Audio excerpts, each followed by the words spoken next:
Vale, pues parece que ya empieza a grabar. Bueno, pues nada, sesión de dudas de los temas. ¿Qué temas son? 7, 8, 9. 7, 8 y 9. Un segundo que voy a cerrar. 7, 8 y 9 de fundamentos de investigación. Aquí tenemos a otra persona. Laura, buenos días. Que parece que... Ah, no, al final no ha entrado. Vale. Ah, sí, aquí está. Hola, buenos días, Laura. Buenos días. ¿Qué tal? Buenos días. Pues nada, aquí estamos. Sesión de dudas de los temas 7, 8, 9 de fundamentos de investigación. A ver qué me contáis.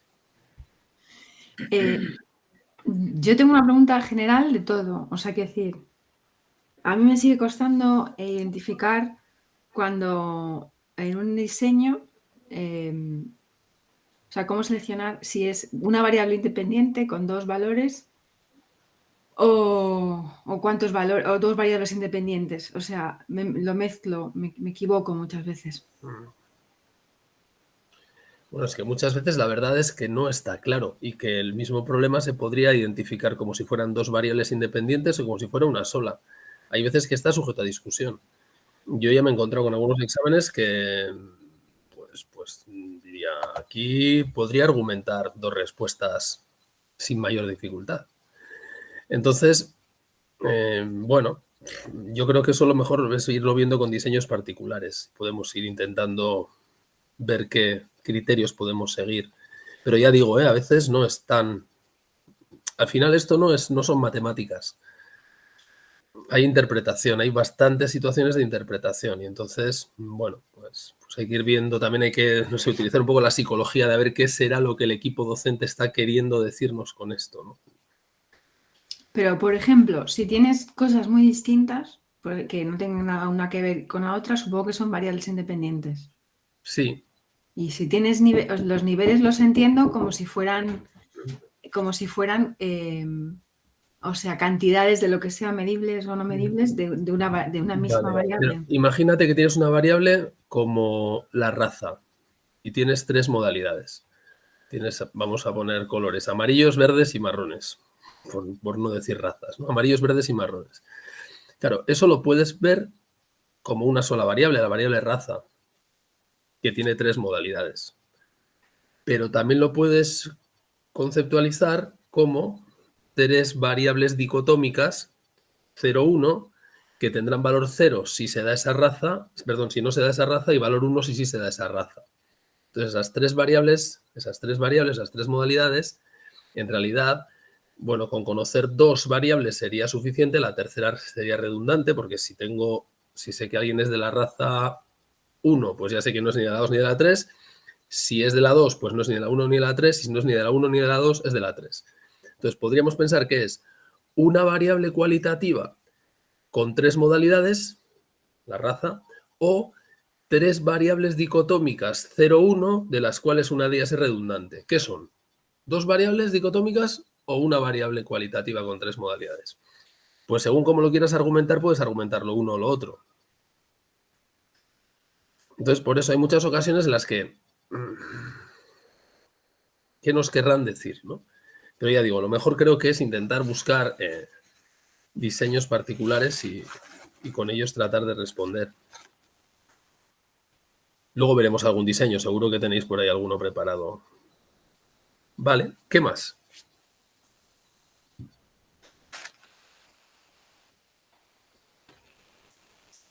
Estos temas son más, yo no sé qué os parecen, a mí me parece que son más sencillos que los tres anteriores, ¿no? Los tres anteriores, los experimentales y cuasi experimental, pues son más, bueno, pues todos los diseños que hay, que es intragrupo, intergrupo, que si la... Dios mío, no me sale ahora. El contrabalanceo, no me venía la palabra, el contrabalanceo, que sin contrabalanceo, intergrupo, intragrupo, la línea base, no sé qué. Me parece que estos son mucho más, bueno, pues son estrategias de tipo no manipulativo, las que estamos viendo ahora. No tenemos control sobre la variable independiente. Lo único que podemos hacer es llegar a la situación cuando ya se ha dado y, por tanto, pues es como hacer una especie de, bueno, pues una especie de autopsia, ¿no?, de lo que ha ocurrido ahí. Es como lo contaba en verano, ¿no? Es como los de CSI que llegan a la escena del crimen y tienen que tratar de ver a ver qué ha ocurrido ahí con lo que se encuentran. Pero no han podido manipular nada, sino que simplemente llegan, ven lo que hay y dicen, bueno, y a partir de lo que estoy viendo, ¿qué puedo deducir que ha pasado aquí? Así que nos tenemos que olvidar de poder establecer relaciones de causalidad, porque no sabemos si ha ocurrido antes lo independiente o lo dependiente. Tampoco podemos establecer relaciones de causalidad porque no hemos podido manipular lo independiente, así que bueno, pues solamente podremos hablar de correlación, asociación, contingencia, ese tipo de cosas, ¿no? O sea, es una cosa muy importante. Y en este tipo de estudios, pues obviamente la validez interna nos interesa poco, o sea, siempre que nos hablen de tema 7, 8, 9, la validez interna pasa a un segundo plano claramente, y la que nos puede preocupar más es la externa, es decir, la representatividad de la muestra respecto a la población y también la posibilidad de generalizar lo que ha ocurrido en nuestro estudio a otras situaciones, la validez externa poblacional y la ecológica. Y esa es la idea básica que está detrás. Es decir, si nos dicen cualquiera de estas tres técnicas que vemos aquí, ¿no? Encuesta, ex post facto u observacional, ¿permite establecer relaciones causa-efecto? No. ¿Nos preocupa la validez interna? No. ¿Podemos manipular? No, no podemos manipular nada. Solamente nos preocupa la validez externa, no podemos manipular, podemos hablar de correlación, podemos hablar de contingencia, podemos hablar de asociación, pero de nada más. Eso es lo básico. Y luego están los detalles de cada tema, ¿no? En el tema de ex post facto, pues fundamentalmente lo que se habla es del diseño de grupo único, de los retrospectivos y los prospectivos y los tipos que hay. Bueno, al fin y al cabo es una clasificación como cualquier otra. En este libro nos dan una y en otros libros nos dan otras clasificaciones, pero lo importante es tener claro que en un ex post facto llegas a los hechos cuando ya han ocurrido y entonces o bien tienes un conjunto de variables que has medido a la vez en un conjunto de individuos, que es lo que se llama el grupo único, o bien buscas un estudio retrospectivo, es decir, vas de lo que tú crees que puede ser la variable, repito, de lo que tú crees que puede ser la variable dependiente, vas hacia atrás en un retrospectivo, hacia atrás en el tiempo, o sea, vas hacia momentos anteriores en el tiempo, buscando variables independientes que expliquen eso, o bien en los diseños prospectivos partes de la variable independiente, de lo que tú crees que es la variable independiente, y avanzas hacia el futuro buscando qué variable dependiente ha podido causar, ¿no? ¿Qué ha podido hacer? A lo mejor, pero nunca lo sabrás. Y luego nos hablan de los estudios de prevalencia y estas cosas y, bueno, estudios epidemiológicos. Luego está el tema de la encuesta, que es un tema, bueno, pues en el que nos cuentan muchos detallitos sobre cómo se diseña un cuestionario, sobre cómo seleccionar el tamaño de la muestra, que si el nivel de confianza, el error muestral, hay bastantes detallitos. Podemos hablar de ese tema si queréis. Ahí yo creo que hay más enjundia, más cosas que hablar. Y luego el tema de la observación, que fundamentalmente lo que hacen en el capítulo es primero un alegato, una especie de, bueno, pues poner en valor, ¿no? La observación, como que es una observación científica, que no es la observación simplemente mirar, sino que hay que mirar con ojos de científico, buscando ciertas cosas, aunque no dejan muy claro qué es eso, pero bueno. Y luego pues nos hablan de las, ¿cómo se llaman? Los esquemas de categorías, o ¿cómo se llamaban estos? ¿Dónde estás? Hables del route y... Sí, estoy hablando precisamente de, antes de eso, del route y del otro, estoy hablando del route y del rat, estoy hablando de, Dios mío, ¿dónde estás? Sí, los instrumentos de observación, ¿no? Y cómo se establece un sistema de categorías. Esa parte, yo creo que había bastantes preguntas, o ha habido bastantes preguntas en los exámenes, ¿no? Sobre los sistemas de categorías en la observación. Y fundamentalmente esos son los temas que se tratan en estos capítulos. Así que os escucho. Venga, preguntas. Juanjo, yo aquí, por ejemplo, para controlar las variables extrañas, me cuesta diferenciar qué método utilizo según el diseño. Por ejemplo, para el diseño post facto puedo controlar con emparejamiento, ¿no? Puedo controlar con el análisis de la ANCOVA. Después para los diseños prospectivos también puedo usar emparejamiento, pero también a su vez puedo utilizar otros que, no sé, o incorporar las variables extrañas y convertirlas en variables independientes. Ahí ya. Ya. Vale. Bueno, lo primero es que en este tipo de diseños, claro, el control que tú tienes es mucho menor. Eso para empezar. Por tanto, no estamos en la situación de diseños experimentales en los que teníamos una variable independiente que manipulábamos, una variable dependiente que observábamos y unas variables extrañas que controlábamos. Aquí llegamos a la situación y hay lo que hay. Hay lo que hay y lo que tenemos es lo que tenemos. Entonces, nosotros podemos tener un modelo teórico en nuestra cabeza, que es muy importante, que es el que nos va a hacer, porque repito, aquí, como no sabemos qué va antes y qué va después, porque llegamos a la situación cuando ya se ha dado, la determinación de qué es variable dependiente, qué es variable independiente y qué cosas son o pueden ser variables extrañas es una decisión nuestra, de nuestro modelo teórico, de lo que tengamos en la cabeza que puede ser el mecanismo que ha generado esos datos, ¿no? Entonces, pues hay cosas que ya no podemos hacer. Es decir, no podemos hacer cosas que hacíamos en los diseños experimentales. No podemos tener grupos de individuos a los que asignamos de cierta forma aleatoriamente, no, porque es que eso ya no existe. Entonces, ¿qué podemos hacer? Pues, por ejemplo, lo que has comentado, control de variables extrañas. Si hay una variable que en mi modelo teórico puedo pensar, puedo intuir que de alguna manera está influyendo en la variable dependiente y que yo no quiero estudiar, sino que lo que quiero es eliminar su efecto, para mí eso es una variable extraña. Una variable extraña es cualquier variable que puede afectar a la variable dependiente, bien directamente, bien a través de su interacción con la variable independiente, y que puede afectarla, ¿no? La variable dependiente, y que yo no quiero estudiar, sino que simplemente quiero decir, bueno, sé que esto afecta y por tanto quiero eliminar el efecto de esta variable. ¿Qué puedo hacer con ello? Pues lo has dicho, la puedo incluir en mi análisis de datos como un factor adicional o un factor explicativo adicional, como si fuera otra variable independiente, y después, mediante la técnica de análisis de covarianza en este caso, o de varianza de varios factores, extraer el efecto, restar el efecto de esa fuente de variación. Lo veíamos ayer en diseños de investigación y análisis de datos, no sé si estuviste, pero en la asignatura de segundo se ve muy claramente, la asignatura de análisis de datos de segundo. Cuando tú tienes una variable dependiente que tiene una serie de valores, hay una heterogeneidad, ¿no? Los de valores son distintos, ¿no? Pues yo qué sé, el rendimiento de los estudiantes en no sé qué asignatura. Cada uno tiene un rendimiento diferente, hay una cierta heterogeneidad. Y hay muchas causas de esa heterogeneidad. Entre esas causas de por qué hay distintas calificaciones puede estar que estudien más horas o menos horas, que tengan un CI mayor o un CI menor, que tengan una formación previa en ese tema mejor o peor. Yo que sé, un montón de factores.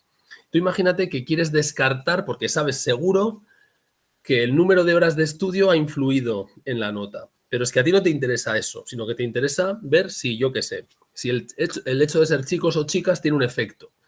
Bueno, pues la técnica de análisis de varianza permite analizar, permite trocear esa variabilidad total de la variable dependiente de las calificaciones e ir asignando porciones de variabilidad a los distintos factores que lo explican. Es decir, mira, de toda esta variabilidad de la variable dependiente, un 20% se debe al género y un 40% se debe a las horas de estudio y un 15% se debe a yo que sé qué otra cosa. Entonces, la parte que corresponde a la variable extraña, la que no te interesa, sencillamente la tomas y la retiras. Y es una forma de controlar variables extrañas en este tipo de diseños, por ejemplo.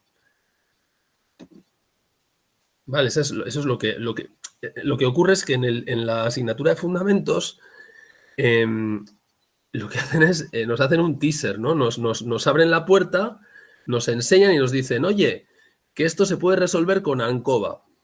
¡Pum! Y te cierran la puerta. Y te quedas diciendo, ostras, pues para esto no me digas nada, ¿no? Porque me quedo peor.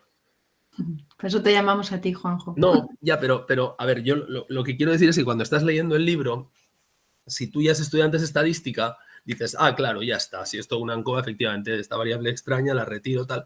Pero si no has estudiado antes estadística, que es la situación que teóricamente tienes, porque cuando estás estudiando fundamentos de investigación todavía no has visto nada de análisis de varianza, pues te quedas diciendo, vale, te creo, pero dime algo más.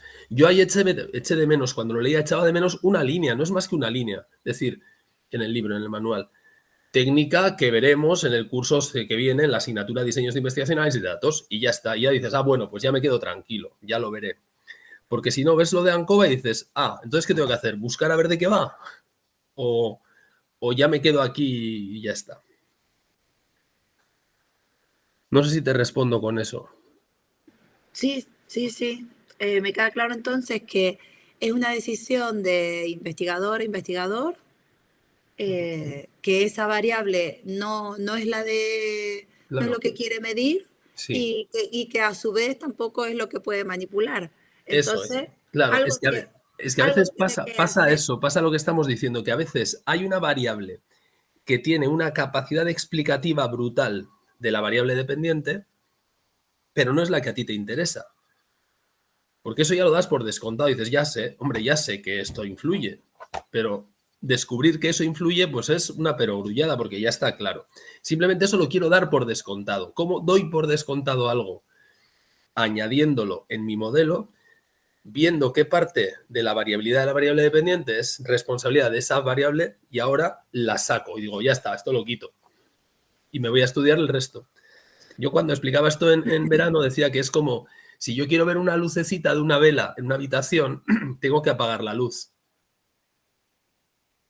Pues esto es lo que pasa. La lucecita de la vela es ese pequeño efecto que puede tener tu variable independiente en la variable dependiente. Claro, si hay una variable extraña que te deslumbra completamente, no te permite ver esa pequeña velita. Claro. Tengo que apagar la luz, la apago la luz, digo, tú fuera, ya está. Ya sé que la luz está encendida, pero la apago. Y ahora cuando la apago, veo el otro efecto. Y esto de las variables extrañas solo pasa con estos diseños, con el prospectivo, con el ex post facto. Ya cuando paso a los diseños evolutivos ya no pasa esto. Variables extrañas las hay por todas partes. Claro, en los diseños evolutivos también puede haber variables extrañas. Puede haber elementos que influyen en el fenómeno que tú quieres estudiar. Lo que ocurre es que, por ejemplo, vamos a ver, hay algunos diseños evolutivos que se protegen de alguna forma de algunas variables extrañas. Por ejemplo, los diseños de panel están por ahí, ¿no? Los diseños de panel son diseños que toman una muestra de personas, normalmente personas, a veces son hogares o a veces son, pero bueno, vamos a pensar que son personas, y esa muestra de personas permanece constante a lo largo del tiempo. Es decir, bueno, constante o más o menos constante, o todo lo constante que puede permanecer una muestra de personas. Y les voy preguntando. Son, por ejemplo, son muy típicos los paneles de consumidores, ¿no? Una muestra de personas a la que voy preguntando constantemente a ver qué cosas han consumido durante el último mes y tienen que ir apuntando todos los consumos que hacen. Esto es muy típico, ¿vale? Claro, ¿qué ocurre? Hombre, si yo mantengo la muestra de personas de manera constante, esos sujetos están actuando como controles de ellos mismos. Es decir, no hay variabilidad por los sujetos. Y entonces ese efecto de control por ellos mismos hace que las variables extrañas estén mejor controladas ahí, por ejemplo. Pero siempre va a haber, también en esos diseños también va a haber cambios. Es decir, mantener constante una muestra de consumidores no es posible, porque la gente pues tiene la mala costumbre de ponerse enferma, aburrirse de estar en el panel y decir que se van. Tengo que añadir nuevos porque si no el panel se me va haciendo, ¿no?, lo que se llama la pérdida de participantes. Y al final hay un montón de elementos que van a hacer pues que la cosa no vaya bien y lo tenga que cuidar. O sea que siempre tenemos que estar atentos a las variables extrañas. Juanjo, Siempre. una pregunta más. Dígame. A ver, ¿cómo puedes explicar cómo se operativiza una variable dependiente, por ejemplo, en general? ¿Es el Vale. instrumento que se usa? Por ejemplo, si es encuesta, pues ¿cómo haces la división de todo lo que vas a estudiar? O no sé muy bien si hay una forma... Sé que es muy abstracta la pregunta, pero en general... No, pero yo creo que está muy bien hecha. Vamos a ver, se habla de operacionalizar, que es un palabra horroroso, ¿no? Pero se habla de, más que operativizar, operacionalizar un constructo, ¿no? Es decir, yo, por ejemplo, yo puedo decir, quiero ver la relación entre la inteligencia de una persona y el rendimiento en matemáticas. por decir algo. Claro, dicho así, yo he lanzado dos constructos, inteligencia de una persona y rendimiento en matemáticas, que habrá que definir. Porque ¿qué quiere decir rendimiento en matemáticas? ¿Qué quiere decir inteligencia de una persona? Entonces, eso es lo que pasa con estos conceptos que son abstractos, ¿no? Si yo hablo de la altura de una persona, pues no hay problema. La altura está claro lo que es, la masa de una persona está claro lo que es, la edad de una persona está claro lo que es, pero cuando los conceptos no son tan concretos como edad, peso, altura o longitud o lo que sea, pues tenemos un problema. Y entonces tenemos, como has dicho tú, que hay que operacionalizar ese constructo. ¿Y en qué consiste? Pues en aterrizarlo, en decir, bueno, esa idea general de inteligencia o de rendimiento en matemáticas la tengo que aterrizar, concretar y decir cómo la voy a medir. Entonces, ¿por dónde empieza eso? Empieza por dar una definición. Lo primero es definir. Habría que definir claramente qué quiere decir inteligencia de una persona o qué quiere decir rendimiento en matemáticas. ¿Y eso cómo lo consigo? Pues tengo varias vías. Una es pararme a pensar y reflexionar y decir, a ver qué se me ocurre a mí qué quiere decir inteligencia o qué quiere decir rendimiento en matemáticas. Normalmente, pues no es lo más razonable. Lo que se hace de forma más habitual es recurrir a la literatura, es decir, a ver qué han dicho otros, porque seguro que hay mucho escrito al respecto. Entonces se trata de revisar a ver pues las publicaciones en revistas, en libros, etcétera, que han hablado de inteligencia y que han hablado de rendimiento en matemáticas, que habrá montones. Y con todo eso, con lo que han dicho todos los autores relevantes sobre esos conceptos, yo me construyo mi definición para este estudio de esos dos conceptos, de inteligencia y de rendimiento en matemáticas. Y tengo que decir, para mí es esto. Y estoy siguiendo a tales autores o me estoy basando en tales autores y añadiendo este matiz, porque a lo mejor en mi investigación me interesa añadir cierto matiz, pero tiene que quedar claro cuál es la definición que das. Vale, siguiente paso. Una vez que tienes una definición, la siguiente cuestión está, bueno, ¿y ahora cómo lo mido? Porque nosotros tenemos que medir, de alguna forma, superando esa idea de medir una longitud o medir un peso, porque no tengo una herramienta para medir la inteligencia, no tengo una herramienta para medir el rendimiento en matemáticas. Luego, ¿qué habrá que hacer? Pues habrá que crear un instrumento para medir eso.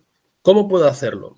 Pues varias opciones. Una opción es partir de cero, ex novo. Me creo yo, from scratch en inglés, ¿no? Me creo desde cero una herramienta que mida la inteligencia y que mida el rendimiento en matemáticas. ¿Cómo lo hago? Pues me invento un cuestionario, por ejemplo, con 100 preguntas para ver pues qué nivel de matemáticas tiene alguien y qué rendimiento en no sé qué. Tampoco es muy recomendable. Como siempre, no hay que reinventar la rueda. Si ya está inventada la rueda, pues vamos a ver qué rueda han inventado otros y si me gusta me la quedo y si no me gusta pues la mejoro. Por tanto, ¿qué habría que hacer? Otra vez revisar la literatura y ver qué instrumentos se han creado, qué escalas de medida se han creado, y eso es lo que veréis en psicometría, el curso que viene, qué herramientas se han creado para medir esos conceptos. Y seguro que hay autores que han creado herramientas para medir el rendimiento en matemáticas y para medir la inteligencia. Por supuesto que hay test de inteligencia a montones y que tienen los requisitos de validez, de fiabilidad, de generalizabilidad y todos los requisitos que tienen que tener para ser aceptados. ¿Te gustan esos? Pues los adaptas, porque puede ser que se hayan hecho esos test en una realidad completamente distinta a la nuestra. Por ejemplo, típicamente en Estados Unidos en los años 70. Bueno, pues un test hecho en Estados Unidos en los años 70, igual en España 2022, ya no vale. Ya hay que adaptarlo, traducirlo y adaptarlo, añadir nuevos ítems, yo qué sé. En cualquier caso, siempre es una buena recomendación partir de lo que ya se ha hecho y, en todo caso, mejorarlo. Y ya está. Y ya hemos operacionalizado el concepto. Porque hemos dado una definición y hemos dicho cómo lo vamos a medir. O sea, como ves, se trata de aterrizar. Y luego en el examen, en el estudio, es como la descripción de cómo se va a medir eso. Eso es, Vale. las dos cosas. ¿Cómo y el qué? Vale. La pareja, definición del concepto más concreción sobre cómo se va a medir. ¿A través de qué preguntas concretas? Sorguincho 73. Buenos días. Hola, buenos días. Tu nombre te delata. Tú eres de la zona. Pues sí, sí, sí. Sorguincho, para las que no sois del País Vasco, quiere decir brujita o algo así. Más o menos.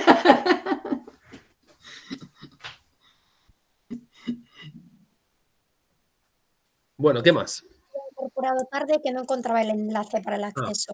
Bueno, pues ya estás aquí. Venga, ¿qué más?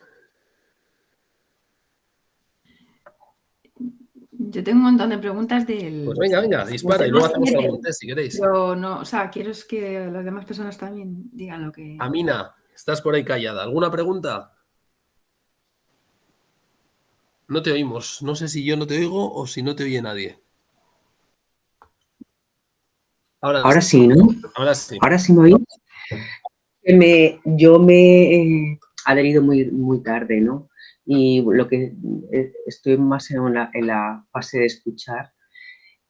Respecto a la observación que tú has hecho, Cristina, de cómo operacionalizar una variable, si te sirve para, no sé, como experiencia, yo hice un trabajo, que soy farmacéutica y consistía en ver cómo podías fidelizar en una oficina de farmacia a través de seguimiento farmacoterapéutico, que es una función que realizamos algunos farmacéuticos, cómo podía conseguir fidelizar a los clientes. Y una de las maneras era, pues, ver lo que se gastaban al año. Eso a grosso modo, ¿no?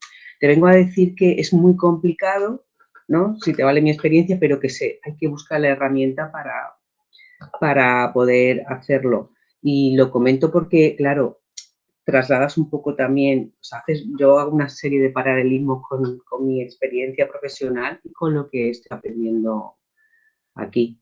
Y nada, se busca la manera de poder traducirlo.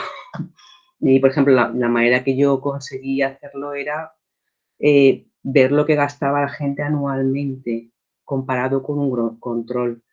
Y bueno, eso argumentado y con Tú más estás variables. tratando de definir qué es un cliente fidelizado.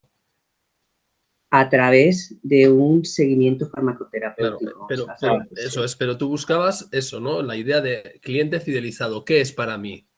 ¿Cómo lo sé? ¿Lo tengo que medir de alguna forma? ¿Cómo lo operacionalizo? Pues con la cantidad de dinero que se gasta al año.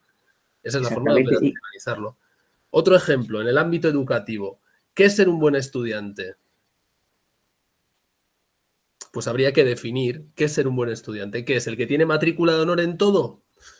Pues a lo mejor eso no es ser un buen estudiante. No lo sé, o no solo. A lo mejor hace falta más cosas. A lo mejor es el que participa también en las dinámicas de clase, a lo mejor es el que ayuda a sus compañeros o se deja ayudar por sus compañeros, a lo mejor es el que yo qué sé qué.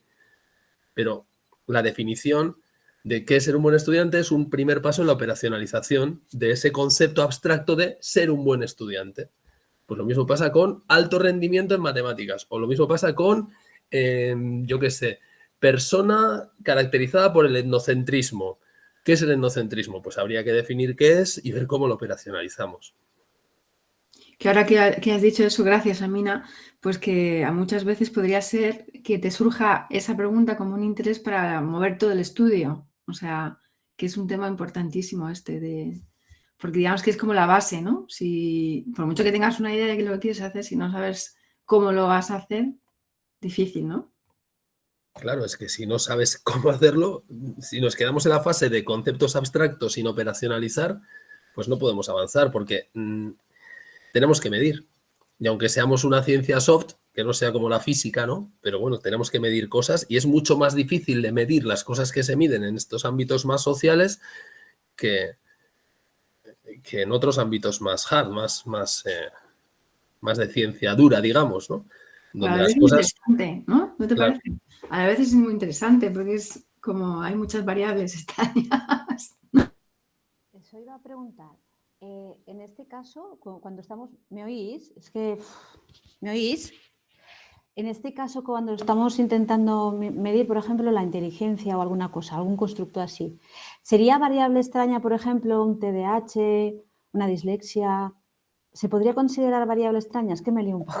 Es que la variable extraña aparece en el momento en que tú estás tratando de explicar una relación entre dos variables y aparece una tercera que te molesta. Es decir, así, dicho de salida, o sea, ella sola aislada, ninguna variable es una variable extraña. ¿Ves? Pobrecita, ¿no? No es extraña ninguna variable. Una variable es extraña en el momento en que me molesta para interpretar una relación entre otras dos variables. Entonces, me dices, la inteligencia, pues depende, ¿qué otra variable estás relacionando? Vale, por ejemplo, con las altas capacidades, ¿no? Tú estás Vale, midiendo las altas capacidades. por ahora hay dos variables ahí. Nivel de presencia, ausencia de altas capacidades y nivel de inteligencia. Ya parará el Vale, teléfono. entonces, Sí, ya paró. Perdón. entonces, si apareciera una dislexia o apareciera Sí. un TDAH o otro trastorno o patología, ¿sería considerado una variable extraña? Podría ser una variable extraña. Lo que pasa es que ahí estás mezclando variables que están muy relacionadas entre sí, porque claro, la presencia, ausencia de altas capacidades y la inteligencia, aunque no es lo único, pero están muy, muy relacionadas. Uno de los elementos que determina presencia de altas capacidades es alto coeficiente intelectual, aunque hay otras, ¿no? Entonces, no sé si es el mejor ejemplo porque es que una variable está metida dentro de la otra. Y luego, al nombrar el TDAH ya me estás hablando de doble excepcionalidad, ¿no? Estos casos que son... Claro, por eso, pero como a veces se ocultan, ¿no?, unos a los otros. Sí, sí, sí. Claro, puede ocurrir efectivamente que tengas una presencia de altas capacidades en determinados ámbitos, que eso esté asociado con un TDAH y que como resultado te dé una presencia de, o sea, unos valores de inteligencia no tan elevados como los que te podría dar si no hubiera eso. Pues sí, efectivamente, podría ser, podría ser. Vale, es que me cuesta un poco el tema de identificar bien las variables, sobre todo en casos así. Yo creo que hay que ir a casos que sean evidentes. La forma de entender los conceptos es ir a casos en los que se vea muy bien eso, ¿no? Por ejemplo, imagínate que tú tienes, yo creo que un ejemplo bastante fácil de entender es el siguiente. Tú tienes dos métodos para enseñar alguna cosa, alguna técnica. Imagínate que vas a enseñar a unos niños a jugar a baloncesto. Y tienes dos métodos, el método tradicional y el método clásico. No, perdón, el método tradicional y un método novedoso, ¿vale? Tú crees que el método novedoso es mejor que el tradicional. Por eso lo estás proponiendo, ¿no? El método novedoso es el que tú propones. Entonces, esa sería tu variable independiente. Es la que tú manipulas. Tú vas a hacer que algunos niños jueguen con el método tradicional y otros jueguen o se entrenen con el método novedoso. Pero resulta que de partida hay niños que jugaban ya de salida mejor a baloncesto que otros. Eran mejores. Entonces, esa variable, el nivel de juego previo, es una variable que claramente va a determinar el nivel de juego cuando termine ese entrenamiento. Esa variable de nivel previo es una variable extraña, porque tú no quieres estudiar esa. Tú ya sabes que esa variable va a afectar a qué tal juegan después. Los que jugaban bien antes van a ser los que jueguen mejor después, y los que jugaban mal van a jugar mal después, van a jugar peor. Tú ya eso lo das por descontado. Por tanto, quieres apagar esa luz. Tú no quieres que el nivel previo de juego explique el nivel futuro de juego. Ya lo das por descontado. Esa variable es una variable extraña.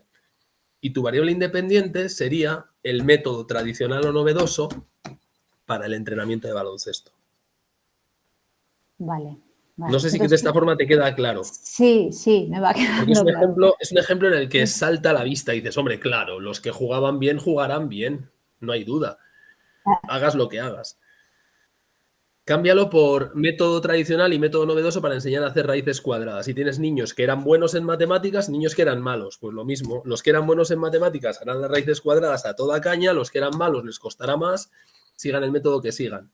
Pero yo quiero quitar el efecto de cuál era su nivel inicial de matemáticas. Eso es una variable extraña. Vale, sí. Me centro en lo fácil porque yo es que me voy demasiado. Claro. Luego dices, a ver, ¿y en este ejemplo podría ser? Pues sí, sí podría ser. El que has puesto tú podría ser, sí podría ser, pero no es tan evidente, porque ahí yo creo que lo que ocurre es que en realidad, hay una triple relación entre todo. O sea, hay el TDAH con las altas capacidades y con la otra que no me acuerdo ya cuál era, con la inteligencia, el nivel de inteligencia. Yo creo que hay muchas relaciones más complejas que que solamente la presencia de una variable extraña. Vale, gracias. Venga, ¿qué más? En el tema 7 que puse o sea, el tema 7, la hoja de ejercicios del tema 7 que puse en el grupo, yo he subrayado varias preguntas porque no me quedan claras y hay varios diseños, hay 3 diseños. No sé si las demás personas tenéis interés en verlo. A ver dónde está. ¿Lo pusiste en el grupo? Sí, es el 7. Vamos a ver. Y adeno, el anterior, ¿no? FDI tema 7. Exacto. Hay uno que es con respuestas y otro sin respuestas. ¿Pero cuándo está esto? A ver. Ah, sí, aquí está. FDI, ejercicios tema 7 PDF. ¿Ese? Sí, Vamos a hay ver. uno que tiene respuestas y otro no. Este no tiene respuestas. ¿Este es el que quieres, el que no tiene respuestas? Sí, no, lo digo porque me parece que el que tiene respuestas viene marcado, entonces no tiene... Vale, vamos a... Comparto la pantalla, ¿vale? Mm.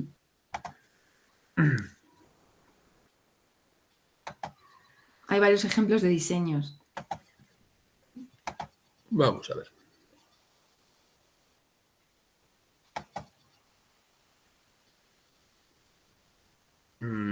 ¿Estáis viendo algo? Sí, ¿no? Este. Resumen, estamos viendo. ¿Y ahora estáis viendo algo? Sí, sí. Sí, ahora sí. Es este, ¿no? Ese es. Más para Vale. abajo vienen diseños, creo que vienen 3 o 4. Quizás Vale. podríamos ver... ¿Queréis que hagamos un poquito algo del test primero? Vamos a los diseños. Sí, sí. Podemos elegir algunas. A ver, por ejemplo, la 1. Dice, con los diseños ex post facto. Solo se puede estudiar el efecto de una variable independiente. Puede estudiarse el efecto de más de una variable independiente. Solo se estudian efectos de variables dependientes. Bueno. ¿Qué me decís?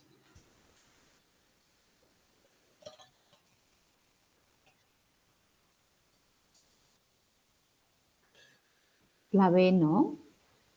La B. Vale, la C es una barbaridad, Sí. ¿no? ¿Estamos todos de acuerdo en eso? Sí. La C es una barbaridad porque las variables dependientes no tienen efectos. Las variables dependientes lo que tienen son las que sufren el efecto. O sea, no tiene sentido hablar de efecto de variables dependientes. Podría ser la A o la B. No sé si alguien... ¿A esta materia cómo se puede acceder? Esto está en el grupo de Telegram. Está en files, en archivos en el grupo de Telegram.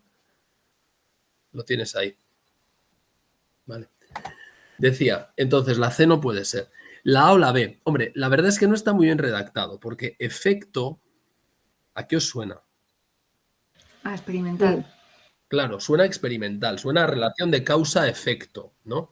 Entonces alguien podría decir, si se pone muy quisquilloso, hombre, si estamos con diseños ex post facto, en realidad no podemos hablar de efecto en absoluto, porque no podemos estudiar relaciones de causa-efecto. Podemos estudiar relaciones de asociación, correlación, contingencia. Es decir, el hecho de que ocurran a la vez, pero no, o que cuando una ocurra también ocurra la otra, pero no efectos. Por tanto, si nos ponemos muy estrictos, yo diría que aquí no hay ninguna respuesta correcta. Ahora, si somos un poquito generosos, pues la B, ¿no? Porque no vamos a poder estudiar más de una. De hecho, claramente podemos estudiar en los diseños de grupo único, pues estudiar el efecto entre comillas, de un montón de variables independientes en una variable dependiente. O sea que, sí. Vale, ¿estamos de acuerdo? Sí. Sí. Claro, aquí está la duda de siempre. Nunca sabes hasta qué punto el que ha redactado la pregunta está en modo soy súper estricto y quiero que, como he puesto efecto, me digas que está mal, o no, la he redactado de una forma pues más coloquial y cuando he dicho efecto tampoco estaba siendo tan exigente, ¿no? Y a mí estas cosas pues me inquietan. Por eso los test no me gustan. Pero bueno, no sé si os pasa lo mismo o si esto solo me pasa a mí. La peor carrera para elegir, ¿no? Porque es todo test. Claro, es que es terrible. Bueno, vamos con la 2. A ver, la técnica de control de las variables extrañas en los diseños ex post facto. Espera, creo que Sorguincho estabas hablando, ¿no? Sorguincho, perdona, has dicho algo, dime. Disculpa y disculpad todos. Es que creo que he debido patinar, porque ya lleva un rato mosca con lo que estabais hablando, pero ya cuando he visto las preguntas de diseño de investigación yo tenía nota en la agenda que no era análisis de datos. Sí, pero hicimos un cambio hace un par de semanas. Vale. Cambiamos y esa sesión que tocaba hoy la hicimos la semana pasada. De todas maneras, si quieres verla, la tienes en la lista de YouTube. Vale, pues pido disculpas. Nada, no pasa nada. Si la quieres ver, vas allá y creo que es la última sesión, es la que está en la playlist de YouTube de investigación y análisis de datos. Es lo que vimos ahí ese día. Me estaba poniendo mala escuchándoos porque diseño de investigación lo cursé hace 2 años y me está sonando todo, o sea que no quiero amargarme más. Vale, pues ya está, nada, no te preocupes, lo tienes allí, ¿vale?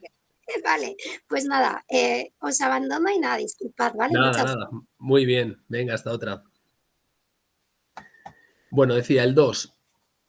La técnica de control de variables extrañas en los diseños ex post facto denominada ANCOVA, esto es lo que hemos visto, ¿no? A. Requiere la utilización de muestras representativas. B. Se realiza antes de la recogida de datos. C. De fuera el efecto que produce la variable dependiente sobre la independiente. Bueno, no sé, me quedo estupefacto. No sé qué decir.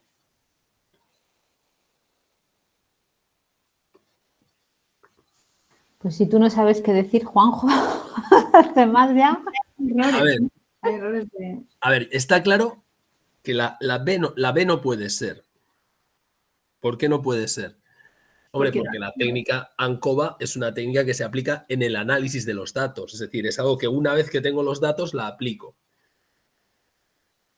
Luego, necesariamente, es decir, no es algo que yo haga antes y deje de recoger algunos datos o recoja más datos porque aplico esta técnica. No. ANCOVA es, tengo unos datos recogidos y ahora lo que hago es meto todo en la coctelera y elimino el efecto de las variables extrañas. Con lo cual, la B no puede ser seguro. Eso lo tenemos claro, ¿verdad? Sí.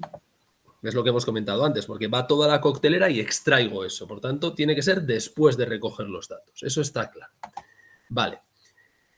La C no está bien redactada. No sé si es que quiere decir deja fuera el efecto que produce la variable dependiente sobre la independiente. Eso no tiene ningún sentido. Ningún sentido. Porque la variable dependiente sobre la independiente en ningún caso debe tener efecto. El efecto de haberlo debería ser al revés, de la independiente hacia la dependiente. Y además, como estamos hablando de diseños ex post facto, tampoco podríamos hablar en puridad de efecto. Por tanto, la C no la veo. Y la A, pues hombre, pues viene bien. Esto siempre viene bien. Que la muestra sea representativa siempre viene bien. Pero ¿quiere esto decir que si yo no tengo una muestra representativa ya no puedo usar ANCOVA y no puedo hacer nada? Hombre, no. Se entiende que el diseño ex post facto es un diseño que busca fundamentalmente, ya que no puede tener validez interna, va a buscar validez externa, va a buscar representatividad y, por tanto, esto es algo valorable y siempre positivo. Pero no sé si la palabra requiere es la más adecuada. Yo diría, le viene bien la utilización de muestras representativas. Pero más que nada, si me quedo con la A, es porque la B seguro que no y porque la C seguro que tampoco. Pero la A tampoco es que me convenza una cosa loca. No sé. No sé cómo os quedáis. Pues yo es que yo la dejaría en blanco, pero para mí requiere es como obligatorio, ¿no? No sé. Claro, es que requiere, exige, ¿no? Lo que ocurre es que, bueno, también me estoy encontrando con que a veces en algunos exámenes y, bueno, algunas PECs que lo hemos discutido en el grupo, ¿no? A veces te dicen supera y tienes que entender alcanza. Y claro, ya es cuando uno se empieza a poner nervioso. Porque digo, no, supera y alcanza son cosas diferentes. Y requiere quiere decir requiere es obligatorio, ¿no? Entonces, yo aquí, no sé si esto ha salido de algún examen, Cristina, que tú eres la que lo ha propuesto, o si esto es algún... No, estos son unas preguntas recopilatorias de una tutora de Denia, de Alicante. Vale, con lo cual también, pues bueno, pues la autora es la autora, entonces habría que preguntarle a ella a ver qué quería decir con esto, ¿no? Si exactamente quería decir requiere o si era, bueno, pues no vendría mal. Pero tal y como está, yo creo que nos puede servir para tener claro lo que os decía, ¿no? Primero, la B seguro que no, porque es que esto ocurre después de recoger los datos, ocurre al analizar. La C tampoco tiene sentido porque la variable dependiente no tiene efecto, no puede tener efecto sobre la independiente, en todo caso sería al revés, o sea que de ser alguna tiene que ser la A. Vale, vamos a ver qué nos dice la siguiente. En un diseño evolutivo transversal se registran datos de... Habrá que acordarse de qué era eso de diseño evolutivo transversal. Vale, entonces a ver si lo recordamos. Había un diseño evolutivo. Evolutivo siempre quiere decir que está el tiempo implicado. O sea que vamos a estudiar algo a lo largo del tiempo. Y había un diseño que se llamaba de paneles o de panel que se caracteriza porque el colectivo se repite.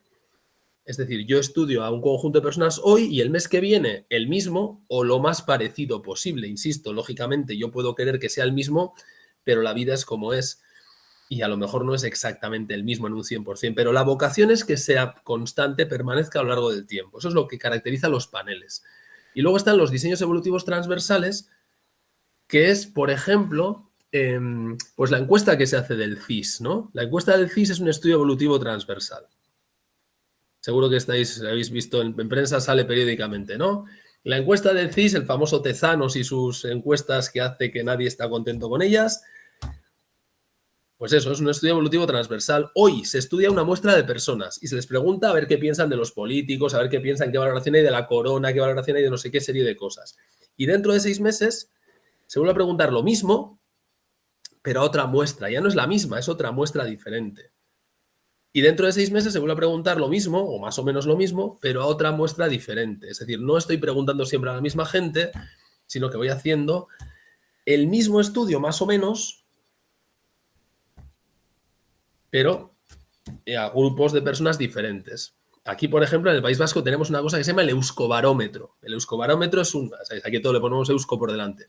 El euskobarómetro es una encuesta transversal de este estilo que se va haciendo evolutiva transversal. Se pregunta a una serie de ciudadanos del País Vasco por las cosas que interesan aquí. Pues yo qué sé, lo de siempre. Los mismos rollos de siempre. Te preguntan por eso y dentro de 6 meses otra vez por lo mismo. Y dentro de 6 meses lo mismo, y lo mismo, y lo mismo, y lo mismo, y lo mismo. Es un estudio evolutivo transversal. Entonces, bueno, a ver qué nos cuentan aquí. Dice, en un diseño evolutivo transversal se registran datos de A.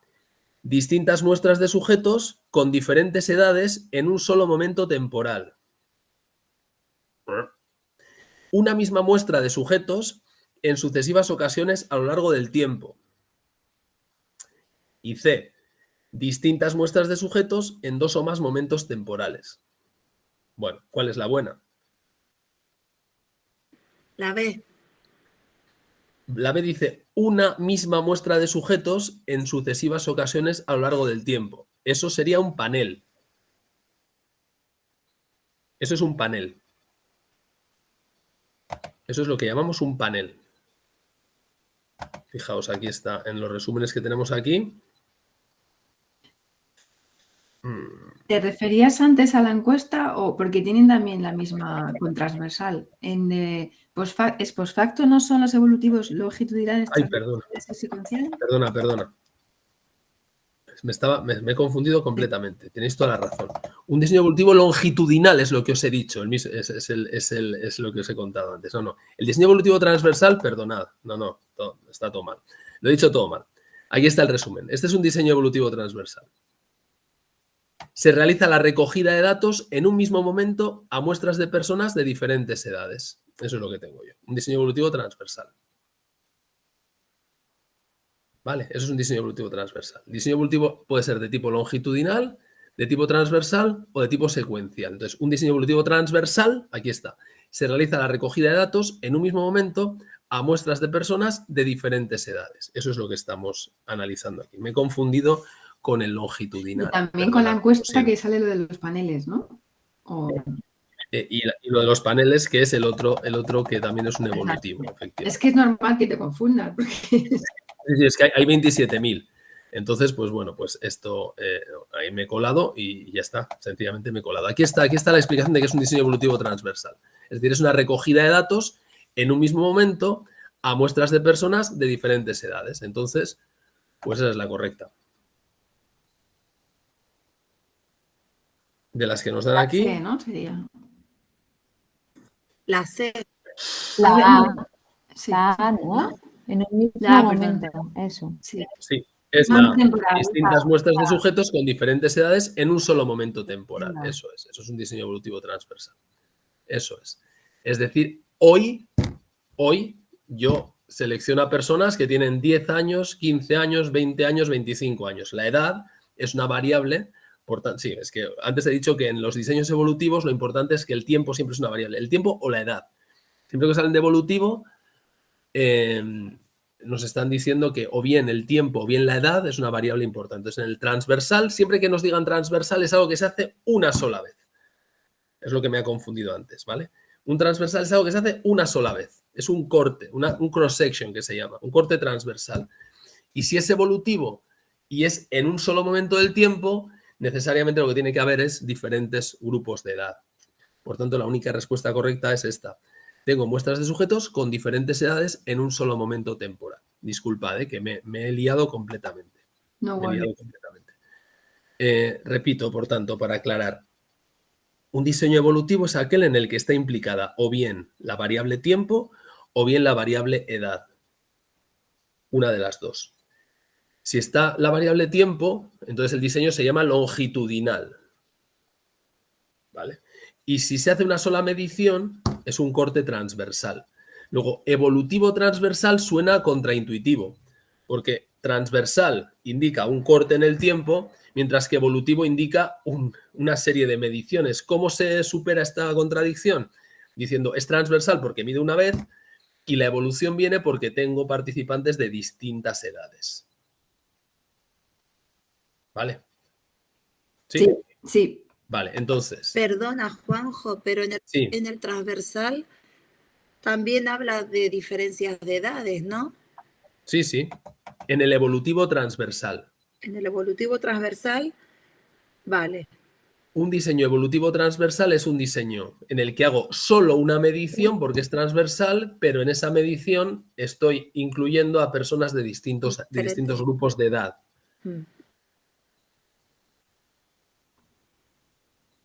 ¿Sí? Sí. Vale. Y ahora estoy viendo. Vale, y los secuenciales son los que tienen las dos cosas a la vez. Y buscando es aquí donde aparecen los paneles. Encuesta. Si no me equivoco. Vale. Los diseños de panel están en las encuestas. Vale.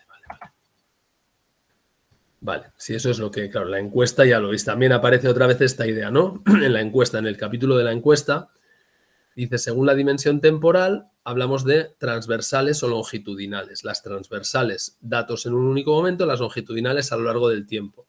Y yo lo que he hecho es que me he confundido.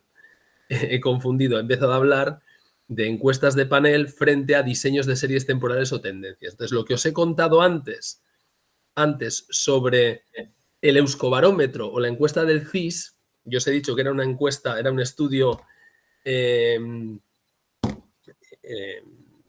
como pone aquí, perdonad, un estudio de tipo evolutivo transversal, en realidad lo que es un estudio de series temporales o tendencias, porque lo que estudian es colectivos diferentes de individuos, ¿vale? Me he confundido un capítulo con otro.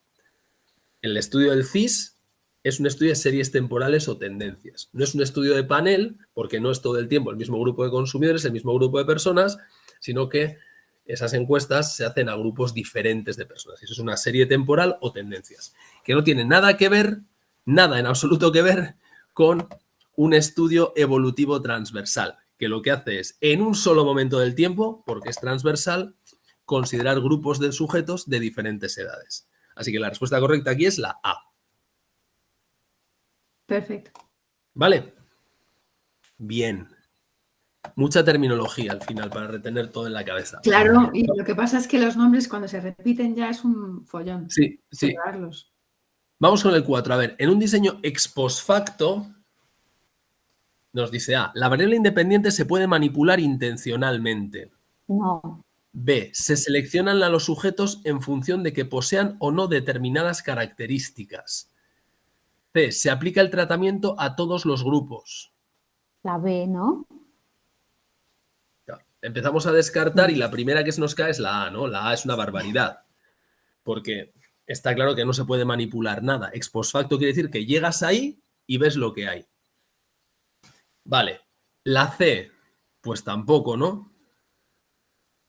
Porque se aplica el tratamiento, ¿qué tratamiento? ¿De qué estamos hablando? Si no tenemos capacidad de aplicar nada, si lo que hay es lo que hay, ¿no? Es que no tiene sentido aplicar nada a nadie, porque en un ex post facto yo no aplico nada, yo llego a unos datos y los analizo. Luego la A y la C se nos han caído, la única que nos queda es la B. Y entonces dices, se selecciona los sujetos en función de que posean o no determinadas características. Pues sí, si yo tengo un ex post facto de tipo, por ejemplo, retrospectivo, pues selecciono a los sujetos que tienen cierto valor de la variable dependiente y no a otros, por ejemplo. Es decir, en un diseño ex post facto yo puedo seleccionar, puedo elegir, puedo tal, pero no puedo ni aplicar tratamientos ni manipular nada, con lo cual la única posible es la B. ¿Sí? Sí. Vale. Vamos con el 5. Un diseño ex post facto retrospectivo. Recordad, retrospectivo es que va hacia el pasado.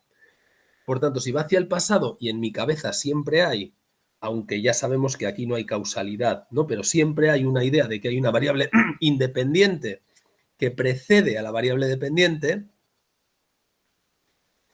en un diseño retrospectivo yo voy a la variable dependiente y desde ahí me voy al pasado en busca de posibles variables independientes. ¿Estamos de acuerdo? Sí. Eso es un retrospectivo, o sea, me voy a la dependiente y desde ahí voy hacia el pasado buscando posibles explicaciones, posibles variables independientes. Entonces vamos a ver qué dice. La A. Se conoce la variable independiente, pero no se han evaluado aún sus consecuencias en la conducta. ¿Qué tal suena?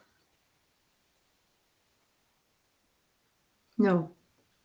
Fatal, ¿no?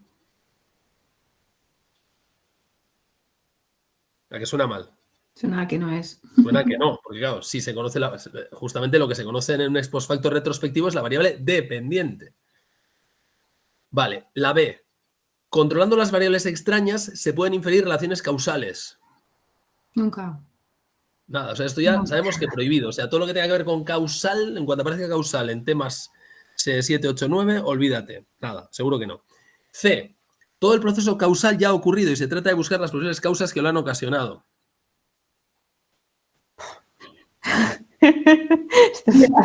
Ya la han fastidiado. Pues tampoco, ¿no? Porque suena fatal. Suena fatal. Lo que está claro es que está claro que la A no es, la B tampoco. La única que no está bien redactada, pero que puede tener un cierto sentido es la C. La única que puede tener un cierto sentido. De haber algún proceso causal, de haberlo, ya ha ocurrido. Y lo que hacemos es buscar las variables independientes que a lo mejor, pero que nunca lo podremos probar, han causado, entre muchas comillas, la variable dependiente. Pero fijaos cuántas comillas le pongo. Pero mira, luego O sea, voy yo a aquí ver el sería- vídeo grabado, porque tú lo explicaste súper bien antes de Sí. leer la pregunta. Sí. Y como me quedó esa explicación, de ahí dije, es la C, porque me sonaba lo que tú dijiste, pero lo voy a volver a rever el vídeo. Claro, es que realmente, vamos a ver, yo a ver si me explico. Puede ser que haya una relación causal entre la VI y la VD.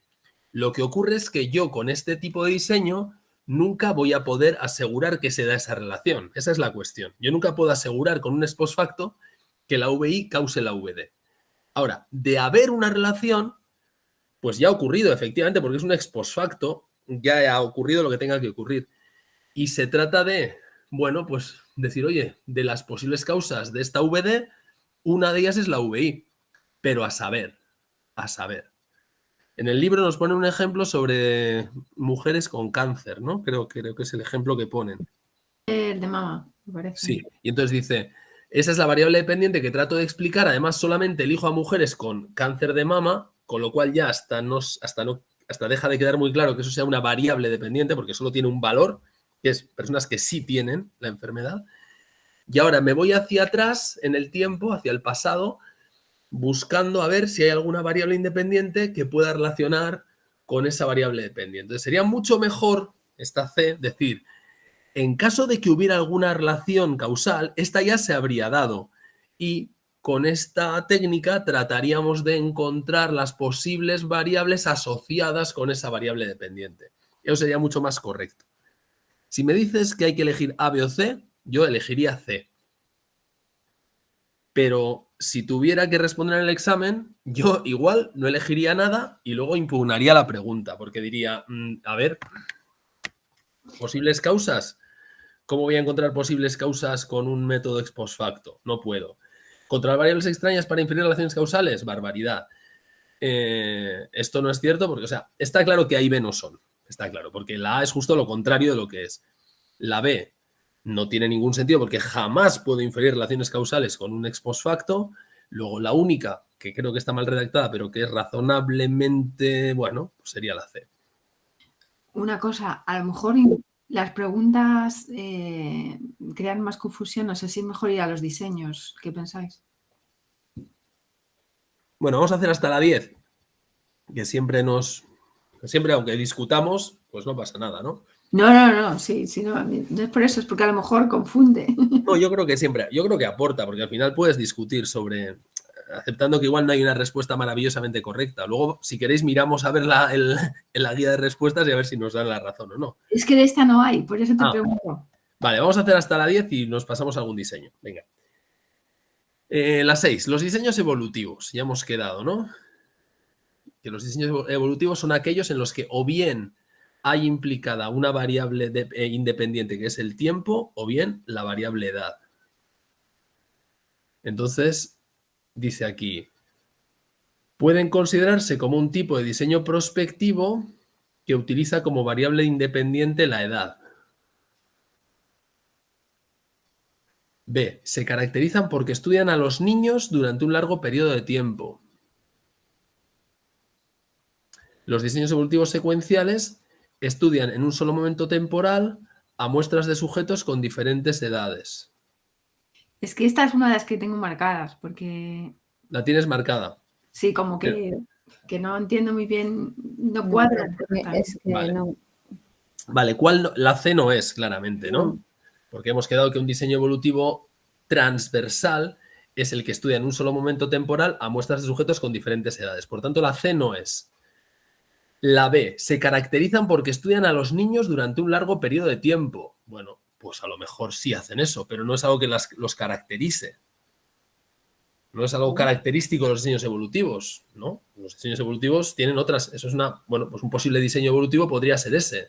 Estudiar a un colectivo de niños durante un tiempo largo, pero eso no es lo que caracteriza a los diseños evolutivos.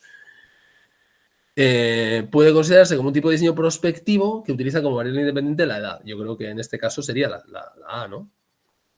Es decir, es un diseño que dice, vamos a ver si la edad explica algo, es una variable independiente que explica una variable dependiente que yo quiero... Pero no siempre, ¿no?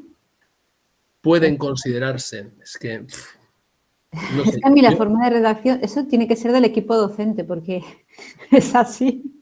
Sí. No sé. Yo desde luego descartaría claramente la C y descartaría la B. Pero ya digo, es que voy más por descartes que por otra cosa, ¿no? Por ejemplo, la 7. En los diseños ex post facto no existe asignación aleatoria de los sujetos a los tratamientos. Solo considera variables organísmicas. Solo considera variables ajenas al organismo. La A sería, ¿no? Es que yo no sé qué está en la cabeza del que ha redactado esto. Pero la B y la C, ¿qué os parecen? No tiene sentido. Es que no te sé ni decir. O sea, la B y la C claramente no tienen sentido, ¿no? ¿Por qué? O sea, quiero decir, en un diseño ex post facto yo puedo tener en cuenta cualquier tipo de variable. No hay ninguna limitación, o sea que no tengo por qué limitarme a variables organísmicas o variables no organísmicas. Esto nos da igual. Hombre, que no existe asignación aleatoria de los sujetos a los tratamientos es evidente, es que ni siquiera hay tratamientos, ni siquiera hay asignación, o sea, no hay nada de eso. Entonces, no sé, es como que la A es absolutamente evidente, pero es que es tan evidente como que es que no tiene nada que ver. Y entonces suena hasta rara, ¿no? No sé Es si la os da esa única. sensación. Sí, al final Sí. sería por descarte, ¿no? Pero es una especie como de o sea, claro que es como decir, claro, ¿qué me estás contando, no? Si no hay tratamiento, si no hay asignación, si no hay nada de esto. O sea, no sé qué me estás. Pero No sé qué ellos me se estás escudan contando. Vamos a muchas, los. Sí, ellos se dime. excusan muchas, ellos se excusan muchas veces en la más verdadera o en la menos falsa, o en la, lo ponen Ya, mucho en la guía docente. Entonces, claro, al sí. final yo hubiera puesto la A. Sí, yo también. Con Sí, estas sí. opciones que nos dan, la A, sin La duda. única que tiene pies y cabeza. Pero, no sé, es decir, son preguntas que no sé si miden realmente si sabes del tema o no. Es que no sé. No, sí. No, por eso ninguna, yo creo, ¿no? Yo me he dado cuenta, es un poco triste, pero Sí. con estos exámenes, a que apruebes no significa que tengas... Bueno, vamos al diseño. Vamos al diseño. A ver, ¿qué diseños tenemos por aquí? A ver, ¿qué nos cuenta? Aquí hay uno, diseño 1. Vamos a ver. Madre mía. Menudo tostón. Diseño 1. Dos investigadores tratan de valorar cómo afecta la experiencia de pertenecer o no a un grupo social que ejerce la violencia de modo cotidiano en el grado de aceptación de una situación de acoso y violencia. Bueno, vamos a verlo. Ya nos han dicho cuáles son las variables que en el modelo teórico que estos investigadores tienen en su cabeza son la dependiente y la independiente. Porque nos están diciendo cómo afecta la experiencia de pertenecer o no a un grupo social que ejerce la violencia de modo cotidiano. ¿Y esa cuál es? La variable Independiente. independiente en el grado de aceptación de una situación de acoso y violencia, que es la variable dependiente. Luego yo quiero ver si el hecho de pertenecer a un grupo violento, que será una variable dicotómica, sí o no, afecta a si yo acepto una situación de acoso. Con este propósito seleccionaron a dos grupos de niños, 60 en cada grupo, de entre 10 y 13 años, procedentes de un ámbito social en el que existen sucesos frecuentes de violencia y acoso. Y otro grupo, 60 en cada grupo. A dos niños, vale, 60 en cada uno. Un grupo, vale, de un ámbito social en el que existen sucesos, y otro grupo en el que dichos sucesos son casi inexistentes, esporádicos. Bueno, la redacción es terrible, pero bueno. Vale, hay dos grupos. 60 niños de entre 10 y 13 años de un ámbito social con sucesos frecuentes de violencia y otro grupo de 60 niños con pocos eventos de violencia, ¿vale? Dice, se supone que los sujetos con experiencias distintas aceptarían en diferente grado episodios de violencia, ¿vale? O sea que tengo 60 niños que vienen de un entorno violento, digamos, ¿no? Y 60 niños que vienen de un entorno pacífico, vamos a decir. Y entonces dice, se les presenta a los niños una película en la que un grupo de amigos cotidianamente se divierte realizando actividades como ir al cine, hacer deporte, etc. Las normas del grupo no admiten la violencia. El final de la película muestra a un miembro del grupo que arremete contra otro chico solo para divertirse. La pregunta que los participantes deben responder es si el grupo de amigos de David les seguirán aceptando como miembro del mismo. El grado de acuerdo deberán puntuar en una escala de 1 a 6. Los resultados mostraron que los participantes del primer grupo, el violento, aceptaban que David perteneciera al grupo, mientras que los niños del segundo grupo mostraban desacuerdo en mantenerlo como miembro. Los investigadores piensan que los niños procedentes de grupos sociales implicados en sucesos de violencia transgreden las normas de no violencia y aceptan las actitudes más que los niños del segundo grupo. Vale. Venga, ¿qué? ¿Qué me decís?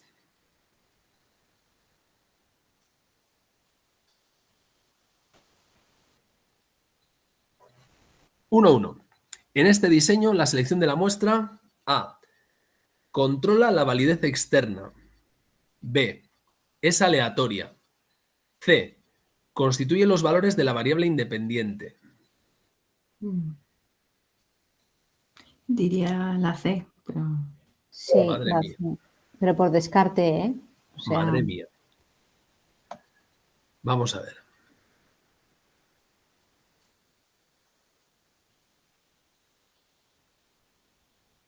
O sea, quieren probar una cosa, entonces necesitan encontrar gente que esté dentro de lo que quieren probar. Sí. Pero en el diseño no nos están contando nada, porque nos dicen que tienen un grupo de 60 niños y otro grupo de 60 niños. Uno viene de un ámbito social violento, otro viene de un ámbito social pacífico, pero no nos dicen para nada cuál es la población de la que están partiendo, no nos dicen para nada que el muestreo sea representativo, no nos dicen para nada, vamos, nada, de nada, de nada, de nada. Con lo cual, no podemos decir que sea aleatoria, ¿no? ¿Habéis visto en algún sitio que nos digan No. que la selección de la muestra es aleatoria? No. No.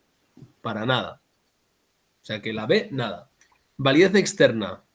¿Estamos controlando Tampoco. validez externa poblacional? No.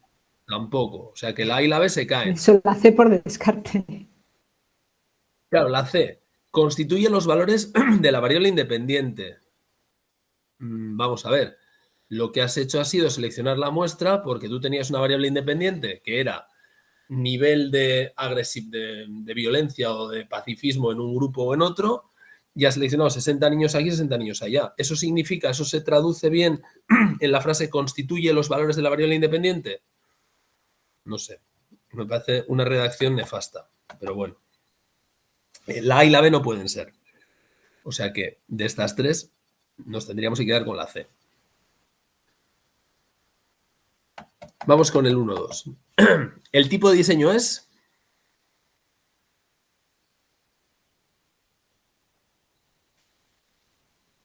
Pues otra vez diría la C, pero... evolutivo transversal. Acordaos de lo que era evolutivo transversal. Era un único momento en el tiempo con personas de diferentes edades. Claro, que en este diseño se está comparando un momento, pero viene de todo lo anterior, ¿no? Con las experiencias previas. ¿Cómo? Sí, sí, pero aquí ¿dónde está el evolutivo transversal? No, por eso que... O sea, para nada es evolutivo transversal. Esto es un cross-section, esto es un estudio realizado en un único momento del tiempo, ¿no? Hay un corte transversal y estamos analizando dos colectivos que son de la misma edad, niños entre 10 y 13, niños entre 10 y 13. Lo que cambia es que unos vienen de un entorno violento y otros vienen de un entorno pacífico. Ya está. Luego, evolutivo transversal no es. No es. Un estudio prospectivo simple. Pues vamos a mirar por si acaso cuál es la definición de prospectivo simple, porque ya no me fío de nada. Pero prospectivo simple, a ver si encaja aquí. ¿Encajaría en esta definición?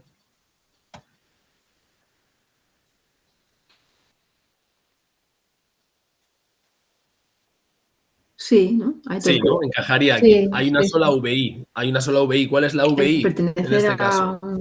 una familia social. Al grupo social. Eso es, ¿no? El tipo de entorno del que vienen, más violento o más pacífico. Se forman al menos dos grupos a partir de los valores de la VI y posteriormente se mide la VD. Sí. ¿Esto encaja? Vale, esto encaja. Sí. O sea que podría ser un diseño prospectivo simple. Desde luego, retrospectivo de comparación de grupos, claramente no. Porque retrospectivo de comparación de grupos, sabéis que es me voy a la variable dependiente, lo selecciono por el valor de la variable dependiente, que en este caso sería la aceptación, y luego voy hacia el pasado buscando posibles variables independientes. Nada que Eso ver. nada. Luego, de las tres opciones que hay aquí, la C, prospectivo simple. Vale. Venga, la siguiente. La variable dependiente en este estudio covaría con la edad de los participantes. B. Así como la independiente han ocurrido ya. Y C. Se operativiza mediante una escala que valora el grado de acuerdo con mantener al personaje con actitudes violentas. Pues la C. Vale. Vamos a ver. Primero, la A no es porque la edad de los participantes no es una variable. No covaría. La edad de los participantes es la misma. Es decir, estamos, a ver, ya sé que no todos tendrán la misma edad exactamente, pero no es una variable que estemos cambiando, sino que tenemos niños entre 10 y 13, niños entre 10 y 13. Ya está. Fin. Y no estamos midiendo la edad, simplemente selecciono a los niños entre 10 y 13 y luego ya me da igual qué edad tienen. La B, así como la independiente han ocurrido ya. No, la independiente sí ha ocurrido, porque obviamente el niño viene de un entorno que es violento o de un entorno menos violento, y eso ya ha ocurrido y no puedo hacer nada para cambiarlo, pero la dependiente no ha ocurrido. La dependiente ocurre cuando yo le presento la película y le digo que me diga en una escala de 1 a 6 cómo valora el hecho de que le admitan a este niño David en el grupo o no le mantengan en el grupo.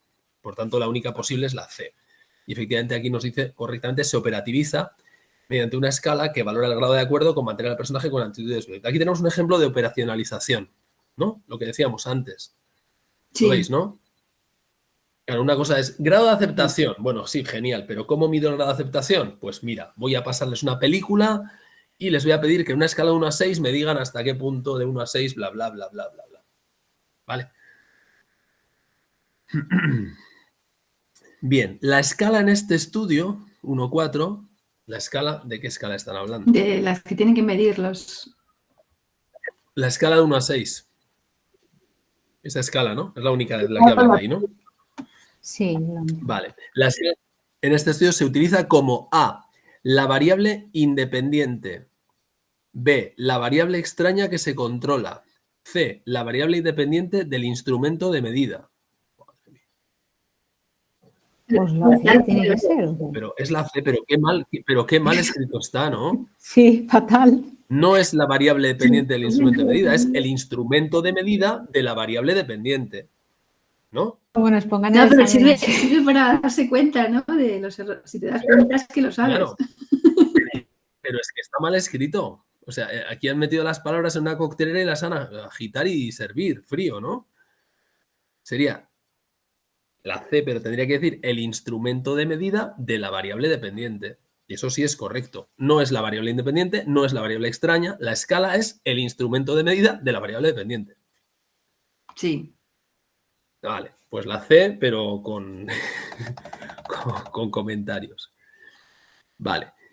1.5. Si incluyésemos las diferencias de género como una variable independiente en este estudio, es decir, si además de incluir el ámbito del que vienen, más violento o menos violento, añadiéramos otra variable independiente que es el género, se realizaría un diseño y dice prospectivo complejo, evolutivo transversal, retrospectivo de casos y controles. La A. Sí, porque habíamos quedado que era prospectivo simple, ¿no? Sí. Claro, el otro era prospectivo simple, el prospectivo complejo, aquí lo tenemos. Podemos considerar varias VI o también añadir algunas variables extrañas. Vale, sí, efectivamente. Si añadimos una variable independiente más, que sería el género en este caso, pues bueno, pues sería un diseño prospectivo, complejo o factorial. No puede ser evolutivo transversal porque ya hemos aprendido, aunque nos ha costado un poco en mi caso, que el evolutivo transversal es en un solo momento del tiempo personas de diferentes edades, lo cual no es, y retrospectivo no puede ser porque el retrospectivo parte de que se ha dado la variable dependiente y va hacia el pasado, cosa que tampoco ocurre aquí. O sea que es un prospectivo complejo. Este está bien. La A, sin duda. Vale, sigamos. Las amenazas a la validez interna en este estudio. Ya me pongo a temblar. Porque estamos hablando de un ex post facto. No tiene validez interna. Validez interna es que o sea, no es que haya amenazas, es que es todo amenaza porque no me interesa la validez interna. Lo dice aquí. Se controlan mediante la selección aleatoria de la muestra.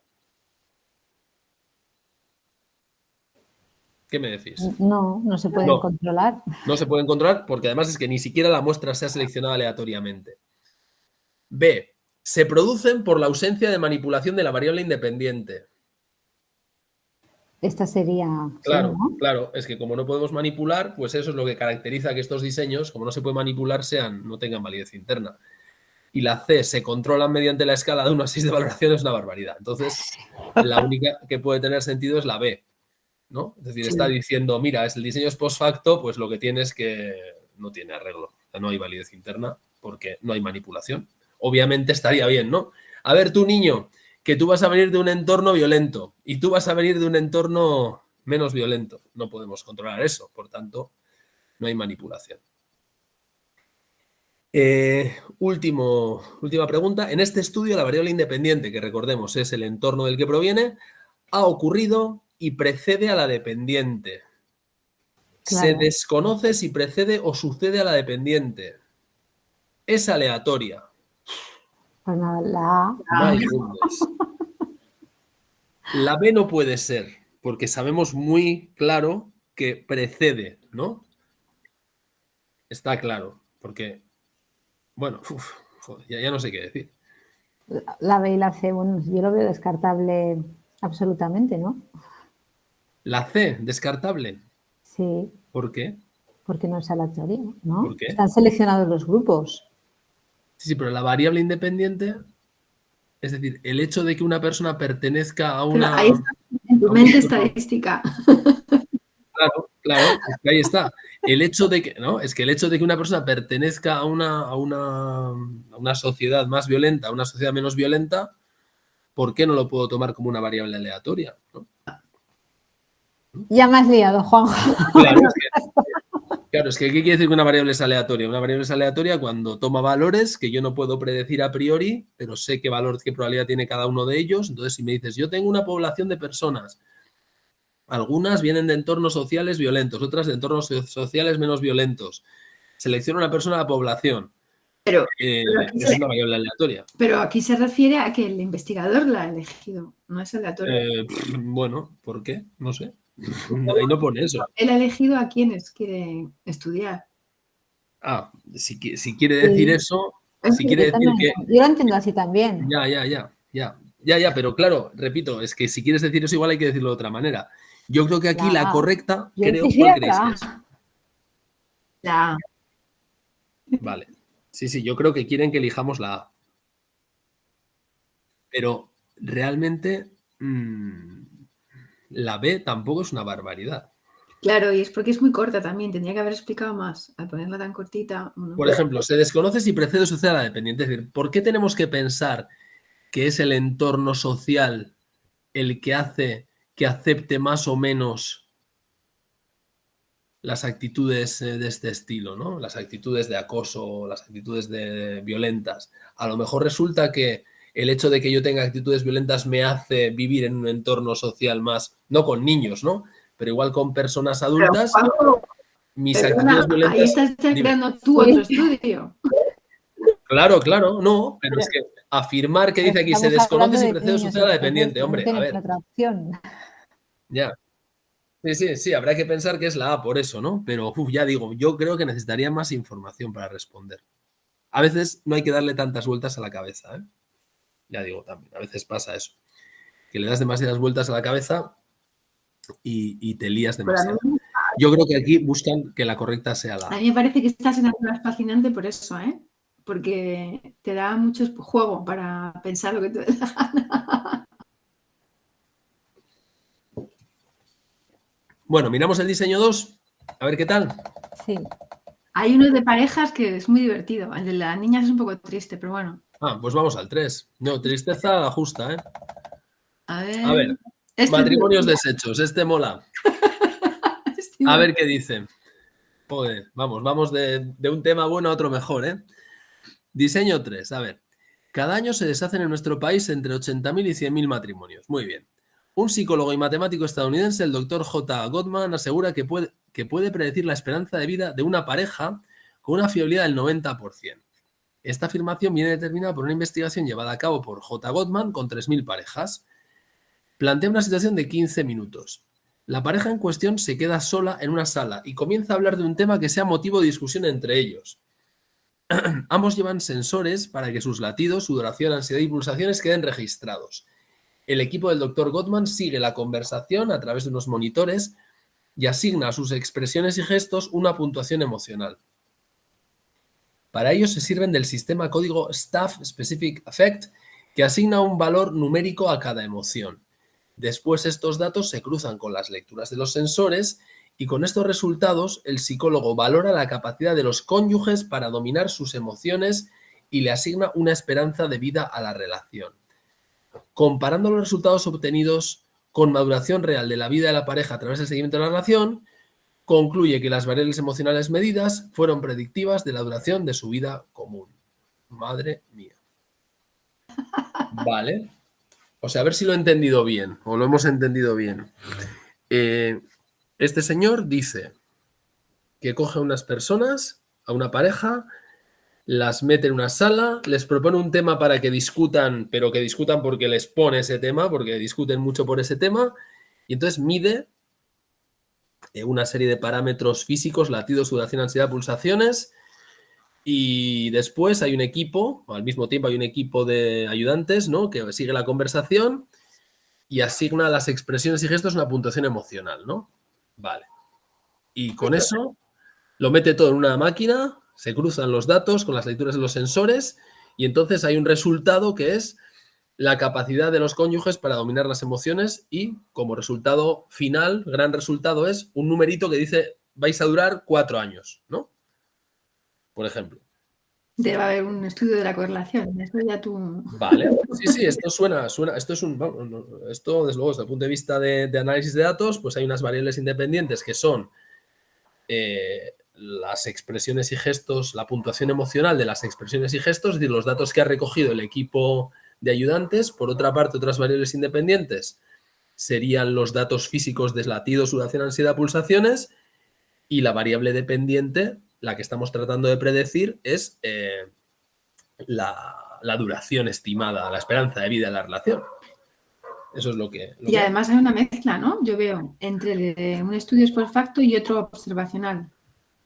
Porque dice que se cruzan con lecturas de sensores y hay un no sé qué, un staff que está mirando. Bueno, ex post facto, claro, no va...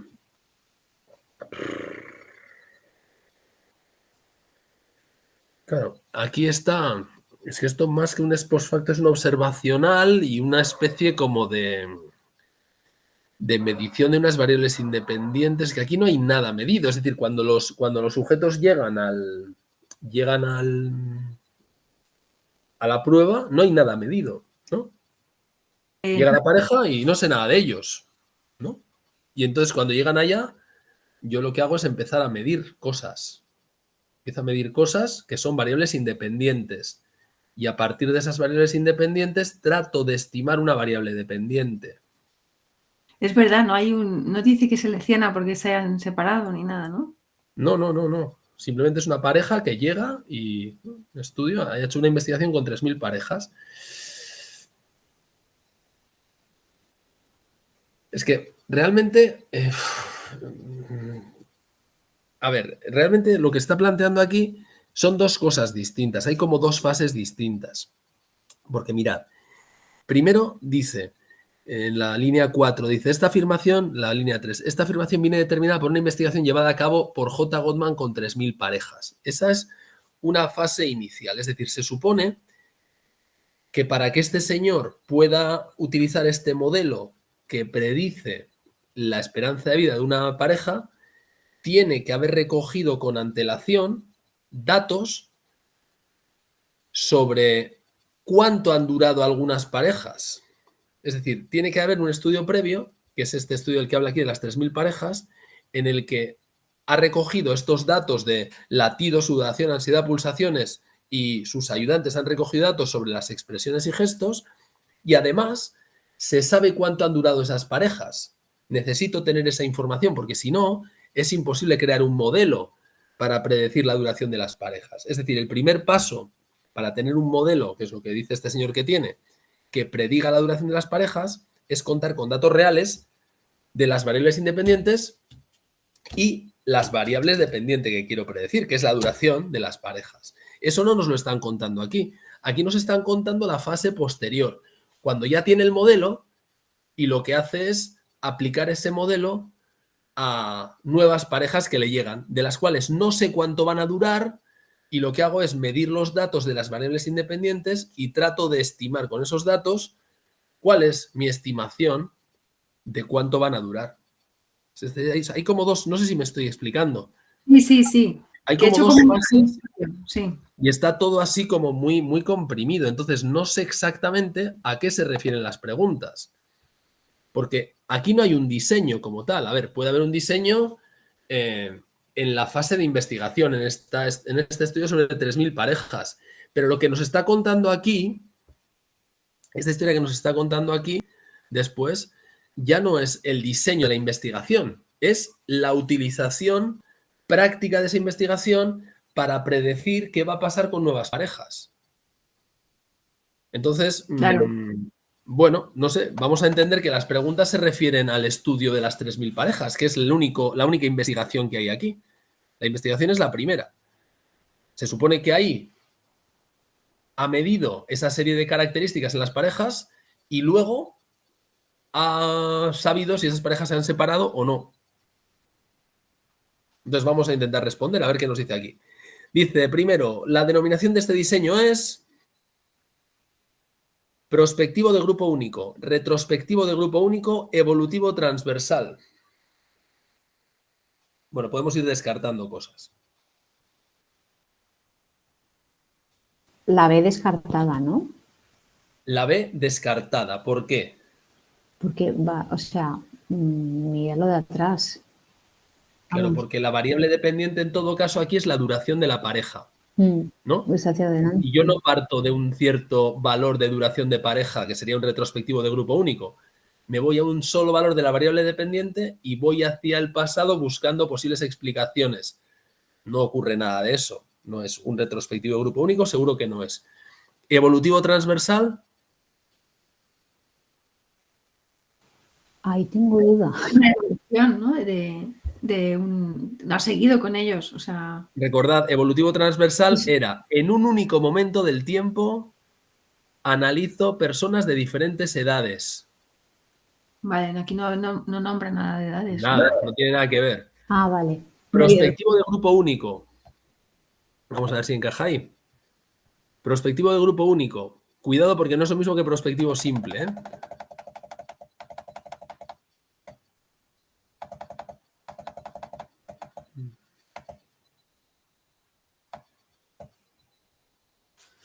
Los diseños de grupo único. Aquí están. Son estudios correlacionales que pueden tener una finalidad relacional o predictiva. Fijaos. Los predictivos suponen bla, bla, bla, bla. Buscan construir modelos que permitan la predicción de los valores de la VD, llamada ahora variable criterio, a partir de los valores de la VI, llamadas variables predictoras. Va de eso, ¿no? Sí. Estoy tratando de predecir qué va a pasar con la duración, con la esperanza de vida de estas parejas en función de una serie de variables independientes. Hay varias variables independientes y a partir de ellas trato de predecir, trato de crear un modelo que me permita predecir qué va a ocurrir con la variable dependiente. Por tanto, de las tres alternativas que nos dan aquí, seguro que no es evolutivo transversal, seguro que no es retrospectivo de grupo único, la única posible es prospectivo de grupo único, porque no sé qué ha pasado con la variable dependiente, no tengo ni idea, no sé, y sí sé qué ha pasado con las independientes, y a partir de ellas trato de construir un modelo para predecir qué ha podido ocurrir. Así que yo diría que es la A. Vale. Vamos con la B. Una variable dependiente utilizada es...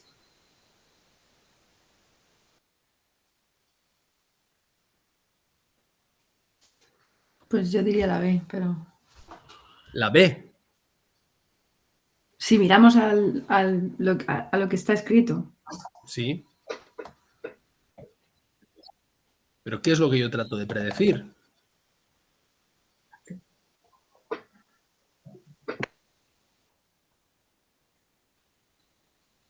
El modelo que yo vaya a crear trata de, a partir de una serie de variables independientes, que son sudoración, latidos, ansiedad, pulsaciones, etc., etc., que son las VI, trata de predecir la variable dependiente. ¿Cuál es la variable dependiente? La duración, ¿no? De la... La duración de la pareja. La C, la La C. C. La C. La A no tiene nada que ver. Esto es un dato que nos dan ahí para volvernos locos. La situación que se provoca para observar en 15 minutos, esto es, bueno, pues la recopilación de los valores de la variable independiente, ¿no? Ahí estamos, en la situación que se provoca, provocamos una situación para recoger datos de las variables independientes, latido, sudoración, pulsaciones, lo que sea, lo que recojamos. Eso busca recoger datos de variables independientes. ¿Y cuál es la variable dependiente que trato de predecir? La duración de vida en común de la pareja. Sí. Vale, en este tipo de diseño, La variable dependiente se mide antes que la independiente. La variable dependiente se mide después de la independiente. La variable independiente y la dependiente no son medidas, tienen una finalidad descriptiva. Me da hasta la risa, perdonad. ¿Cuál? La C claramente no es, ¿no? O sea, eso de que las variables no se midan, No. hombre, pues si no se miden, fin de la fiesta, nos vamos, apaga y vámonos, ya está. O sea que la C no puede ser. La duda está en cuál va antes. ¿Cuál mido antes? Primero, Es que en este caso es bastante evidente, ¿no? Claro, si la pareja se ha separado ya, que es la variable dependiente, es la duración de la vida en común de la pareja, si se han separado, ¿los voy a poder juntar para que se pongan a discutir y ver los latidos del corazón y no sé qué? no. No. Lo que hago es primero mido las variables independientes, latidos, pulsaciones, no sé qué tal y cual, les dejo que se vayan y a los años digo, oye, ¿estos que siguen juntos, sí o no? ¿A cuánto han durado? Tanto. Es decir, la variable dependiente se mide después que las independientes. ¿Sí, no? Sí, Sí. Vale. 3.3b. Vamos con la 4. Dentro de la clasificación de los diseños, este se encontraría en... Bueno, vamos, esto ya... Aquí ya sí que me rindo. Como has dicho antes, es que aquí hay de todo, ¿no? sí está mezclado. Hay de todo. ¿Es ex post facto? Hombre,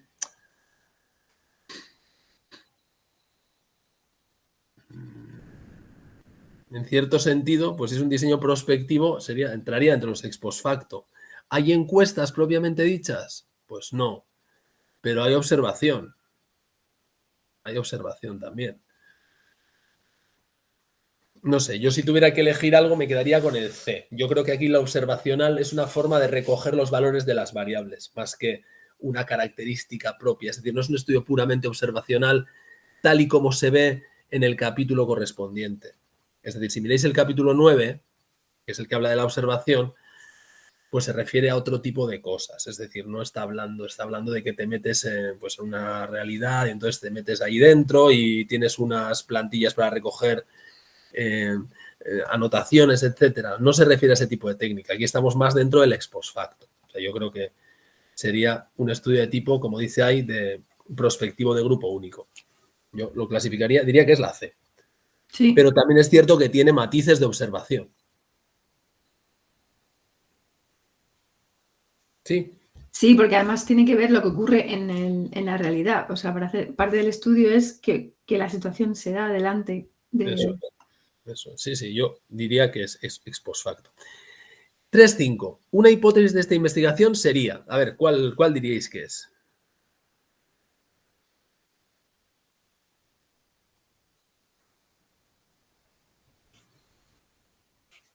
La, Claramente, ¿no? Claramente.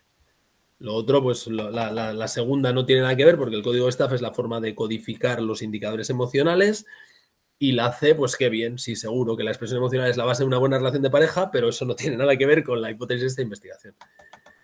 Vale, las variables extrañas controladas han sido la juventud de los cónyuges, la medida subjetiva de las emociones, la fiabilidad de interobservadores. Yo diría la C por descarte, no sé. pero si dices la C, entonces no mides, ¿no? No, controlas, quiero decir. Sí, Es la medida sería... subjetiva. Perdón. Yo pienso que es la medida subjetiva, ¿no? Las emociones pueden ser subjetivas. Y eso se ha controlado. Pero nos ha controlado, ¿no? No es que se controle, lo que pasa es que se les deja que las expresen, ¿no? ¿Y lo hemos controlado de alguna forma? Lo hemos observado, o sea, ¿cómo se llama? Ahí, si lo pones arriba, dice que toman la medida de sudor, de no sé qué, eso es como lo miden. Aquí dice, ¿no? El equipo del Dr. Gottman sigue la conversación a través de unos monitores y asigna a sus expresiones y gestos una puntuación emocional. No, antes, ambos llevan sensores. Ajá. Ambos llevan sensores para que sus latidos, sudoración, ansiedad y pulsaciones queden registrados. Pero esto no es subjetivo, esto es objetivo. O sea, aquí lo que estamos midiendo es los latidos, la sudoración, la ansiedad y las pulsaciones. Esos son datos objetivos. No los expresa nadie. Dice, oye, me siento nervioso. No. Lo que hay Es cierto. Sí, es verdad, hay una medida fisiológica, perdón. Claro, ¿sí? son medidas fisiológicas, ¿no? Latidos, sudoración, ansiedad y pulsaciones. Esas son medidas fisiológicas. Donde sí hay una expresión subjetiva o donde puede haber una expresión subjetiva es en cómo expresan las emociones, ¿no? Dice aquí, el equipo del Dr. Gottman sigue la conversación a través de unos monitores y asigna a sus expresiones y gestos una puntuación emocional. Eso es. Hay un equipo de ayudantes que están viendo la conversación y están diciendo, uy, mira qué mala cara ha puesto, esto es que está enfadado, muy enfadado, o esto es que está muy ansioso o muy nervioso, o lo que sea, ¿no? Y dice, para ello se sirven del sistema código staff que asigna un valor numérico a cada emoción. Vale, que eso tendría que ver con la observación, lo que hemos estudiado en observación. Claro, eso es. Entonces, ¿la juventud de los cónyuges se ha controlado? No, Es decir, porque no ¿hemos se hecho ha algo para nombrado. Nada, no se ha nombrado, no sabemos nada de esto. ¿La medida subjetiva de las emociones se ha controlado? ¿Hemos hecho algo para controlar la medida subjetiva de las emociones? Bueno, es que todo es discutible. En realidad, aquí dice que se ha utilizado un sistema de código staff que asigna un valor numérico a cada emoción. Y además tengo a todo un equipo de personas que están, no es un ayudante, dice el equipo del Dr. Gottman, se entiende que es más de uno, digo yo, sigue la conversación a través de unos monitores y asigna a sus expresiones y gestos una puntuación emocional. Luego no es un solo evaluador, sino que hay un conjunto de evaluadores y hay una herramienta, digamos, bueno, pues se entiende que es una herramienta aceptada, que es el código staff, que asigna un valor numérico a cada emoción. Es decir, estamos haciendo algo para que la medición de las emociones no sea puramente subjetiva, está muy enfadado o está poco enfadado, sino que sea algo más, entre comillas, científico, ¿no? Hay un cierto control de eso. Entonces, ¿lo estamos controlando? Hombre, pues algo hemos hecho. Algo hemos hecho. Entonces, yo diría, la variable extraña controlada ha sido la medida subjetiva de las emociones. Pues algo hemos hecho. Porque, desde luego, la A no. De la A nada. Y la fiabilidad de interobservadores no es una variable extraña. La fiabilidad de interobservadores es algo deseable. Esto es algo que nos gustaría que ocurra. Es decir, que si un observador dice, oye, está enfadado de 1 a 10, está enfadado 9, que el otro observador me diga también 9, u 8, o 10, pero que no me diga uno 9 y el otro 2.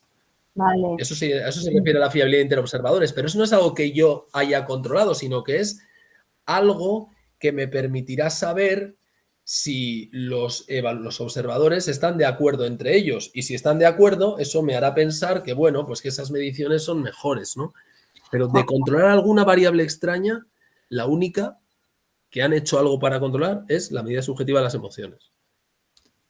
Una cosa, Juanjo, lo del índice kappa, ¿no lo recuerdas? Era para controlar al final de las observaciones si había algún... ¿Cómo era? Es que no me acuerdo ahora mismo. Era, si es la fiabilidad, o sea, la interrate, joder. Es la fiabilidad interobservadores, ¿no? O sea, ver si las puntuaciones que dan los distintos jueces coinciden o no coinciden. Entonces, el índice kappa, el libro dice que puede variar entre 0 y 1, está mal, puede variar entre -1 y 1, aunque no es habitual que tenga valores negativos, pero los podría tener. Y cuanto más cerca esté de 1, tanto mejor es la fiabilidad interobservadores. O sea, índices cercanos a 1 quiere decir que los evaluadores están muy de acuerdo.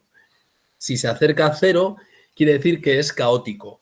Y si se acerca a valores negativos, quiere decir que cuando uno lo puntúa bien, el otro lo puntúa mal. Es como la correlación. El índice kappa se interpreta igual que la correlación. De hecho, es una correlación, vamos. Que también. Cuanto más cercano a +1, tanto mejor. Tanto mejor. Pero en este caso, ya digo, la fiabilidad no es una variable extraña controlada. Vale, sigamos. La validez interna de esta investigación es... Estas preguntas yo no sé cómo responderlas. Porque... Es la C. Es que alta, baja no tiene. A ver. Pero es que es como la C, Alta, punto. La C porque lo digo yo, ya está. A ver, evidentemente, no hay manipulación, porque yo, como investigador, no puedo tocar los valores de la variable independiente. No puedo hacer que lata su corazón, no puedo hacer que sude más, no puedo hacer que esté ansioso, no puedo hacerlo. Estamos de acuerdo, Pero ¿no? sí provocar. Eso no es un... Sí puedo provocarlo, eso efectivamente, yo puedo provocar, pero no sé si eso que yo hago, si esa conversación, yo les propongo un tema de conversación, les digo, ahora discutid, ¿no? Pero yo no puedo hacer que suban sus pulsaciones, ni puedo hacer que sude más o esté más nervioso o menos. No lo puedo hacer. En cualquier caso, tampoco asigno, es decir, no tengo capacidad de manipular aleatoriamente a unas personas uno u otro. Entonces, yo aquí no veo ninguna posibilidad de que esto sea un diseño de tipo experimental. Eso estamos de acuerdo, ¿no? Sí, totalmente. No hay experimentación, lo que hay es un estudio de la correlación. Oye, pues mira, resulta que cuando estas personas se ponen más nerviosas o menos nerviosas ocurre esto. Se separan antes o se separan más tarde, pero no hay más. Entonces, validez interna, pues es que no tiene. Ahora, ¿qué es? ¿No tiene nada en absoluto o es muy baja? Pues no sé, a mí si me obligas a elegir, elegiría la C. Pero si me dicen, no, hombre, porque algo sí que puedes manipular, porque realmente lo que has dicho tú, ¿no? Realmente, pues si yo les propongo un tema que resulte muy, no sé, muy complicado, pues se van a poner muy nerviosos y entonces ya, pero no lo sé. No sé, sinceramente no sabría qué decir. Si tuviera que elegir algo en un examen, diría C. Esta sería una pregunta de estas de impugnar, ¿no? No sé si es que baja no tienes, que si no tienes, muy baja, ¿no? Bajísima, tan baja como que no tiene. O sea, es que no sé qué deciros. Es como que hay dos correctas, ¿no? Alta seguro que no es. Eso seguro. No me hagas reír. Bueno, ¿qué Yo más? creo que Venga, no ¿qué más? yo creo que no podría impugnarse, porque dirían que la más correcta sería una de ellas. Ya. Esta sería la típica que fastidiaría y que no podría ser impugnable. Ya. Es mejor no contestar y así no me la boca, ¿no? Baja, no tiene. Bueno, como yo me consuelo pensando que estas preguntas no las ha escrito el equipo docente. Entonces, No, creo que no. claro, entonces si es una persona que, bueno, pues que con su buena voluntad ha hecho una serie de preguntas para que las tratemos de responder, pues genial, oye, hay que agradecerle el esfuerzo y ya está. Pero bueno, creo que tenía algún margen de mejora este. Pero ha estado muy bien porque nos ha hecho pensar Sí. ver otras. Ha sido un reto, algunas de ellas han sido un reto. Bueno, pues muy bien, no sé si tenéis alguna pregunta más, si os parece. No sé, Cristina. Preguntona. No, es que has hecho así como que has girado la cabeza, digo... Sí, lo tengo escrito. Tengo escrito la correlación positiva y negativa, porque la entiendo en datos, pero cuando la he visto en fundamentos me he liado. No, pues da igual, en todas partes es lo mismo. Una correlación, sea de Pearson, sea de Spearman, sea de quien sea, va a estar siempre entre +1 y -1. Siempre tiene que tomar valores entre +1 y -1. Entonces, la primera pregunta es si está por encima de 0 o por debajo de 0. Esa es la primera cuestión. Es decir, si es positiva o negativa. Si es positiva, lo que significa es que cuando una variable crece, la otra también. Es decir, que van en la misma dirección. Si una crece, la otra también.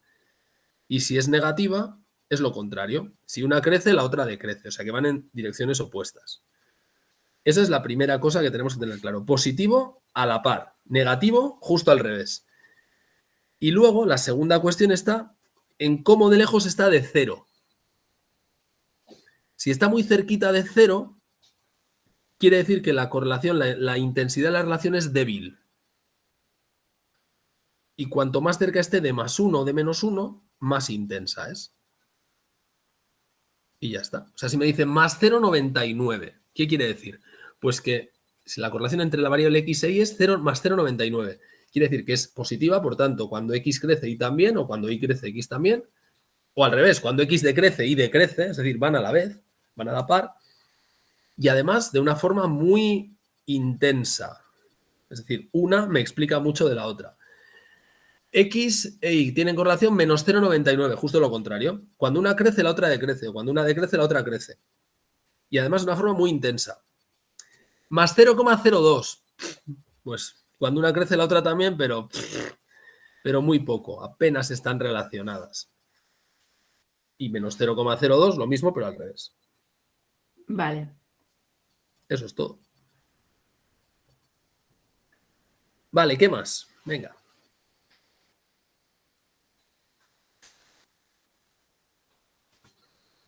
Ya hay que chaparse todas las nomenclaturas de todo, que es donde... Sí, es que hay miles de nombres, es terrible.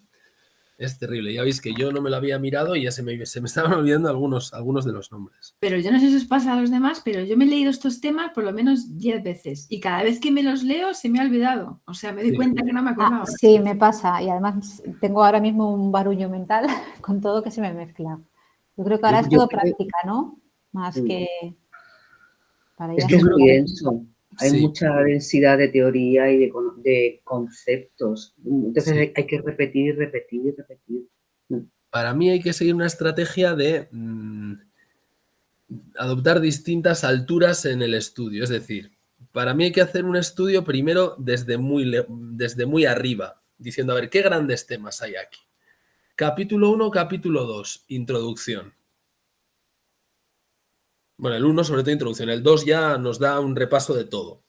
El 3, 4, 5 y 6, diseños experimentales, manipulación. 7, 8, 9, no manipulación. 10 y 11, Hipilandia. O sea, bueno, 11 no es Hipilandia, ¿no? 11 es ya, pero bueno, para entendernos, ¿no? Investigación cualitativa, tal, no sé qué, todo es así muy poco concreto, tal. Bueno, que no digo que esté mal, que la investigación cualitativa es súper importante, pero bueno, es otro enfoque diferente. Y luego el tema del dichoso informe, ¿no? Y luego ya una vez que tienes claros los bloques, ya ir centrándose en temas. Vamos a ver. 4, 5, 6. Experimentos, caso único, cuasi experimentos. ¿Qué diferencias hay? Experimentos, manipulación, asignación aleatoria. Cuasi experimentos, pues manipulación, pero no asignación aleatoria. Diseños de caso único, se parecen a los experimentos, pero solo son un sujeto, importante línea base, tal. O sea, yo creo que hay que quedarse primero con las grandes ideas. Y luego poco a poco decir, y ahora vamos a ir haciendo zoom en cada tema. Venga, tema 4. Diseños experimentales. Venga, ¿qué tipos hay? PIM, intergrupos, no sé qué, contrabalanceo de tipo tal. Pero es muy importante también no perder nunca la visión general. O sea, la idea del bosque y el árbol, ¿no?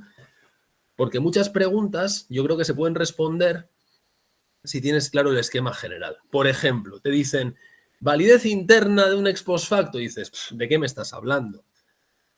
De salida. Ya lo ves, dices, no, esto no tiene nada que ver. O te dicen, yo qué sé, validez externa en un estudio de tipo caso único. Y dices, hombre, pues mucha validez externa no va a tener. Porque si es uno solo, ya me dirás qué representatividad tiene. Entonces, yo creo que hay cosas que, bueno, que sí se pueden responder solamente con la idea general. Y luego es cierto que hay cosas que son de detalle, ¿no? En un contrabalanceo intragrupo con sistema de cuadrado latino, ¿cuántos participantes tiene que haber como mínimo para no sé qué? A ver, espera, ¿qué me estás contando? Y como no te inventes una historia de risa, yo no me acuerdo, ¿sabes? O sea, no sé, imagino bailando bailes latinos o algo, ¿sabes? Porque si no... Pues eso, o tienes muy A mí claro... me pasa igual, Cristina. No, aquí, a ver, la gran es haberlo hecho alguna vez, ¿no? Si tú lo has hecho en tu vida real, claro, entonces dices, claro, un cuadrado latino, ya sé lo que es, ya sé, porque esto cuando pasa diseño intrasujeto y entonces tengo varios tratamientos y los quiero presentar en distintas secuencias para que no se produzca un efecto de orden, pero claro, como no tengo muchos participantes, pues no puedo utilizar todas las posibles secuencias, con lo cual voy a inventarme solo algunas. Y entonces, ¿cuántas me salen? Pues si cojo 5 y voy pasando la última al primero, pues en realidad tengo 5 secuencias diferentes. Y si lo has hecho, pues sabes de qué va. Claro. Pero claro, si te lo cuentan, es muy difícil. Hay mucha información. Sí, es más complicado. Es lo que tiene estudiar a distancia. Es lo que hay. Muchas Bueno, gracias. pues si os parece lo dejamos aquí. a vosotras. No sé cuándo nos toca la Muchas siguiente gracias. sesión. Será Era ya enero, me después de parece. Navidades, ¿no? Creo que sí. Sí. No Era enero. recuerdo Hasta el el día, 10, pero ¿no? Me parece. Sí, si es el 10, sí, la tuve que cambiar porque me voy fuera unos días y el día 9 es justo el día que viajo. Entonces estoy en el avión Sí, sí. y no podía hacerlo. Así que nada, pues nos vemos ya a la vuelta del año. Así que nada, disfrutad mucho de las Navidades o de las vacaciones si es que las tenéis. Y nada, que tengáis una estupenda salida y una Igualmente, fantástica entrada Juan. 2023. Muchísimas Vale, Lo gracias. mismo. Gracias a todos. muy bien Gracias, Juanjo. a vosotras. Agur. Agur. Hasta luego.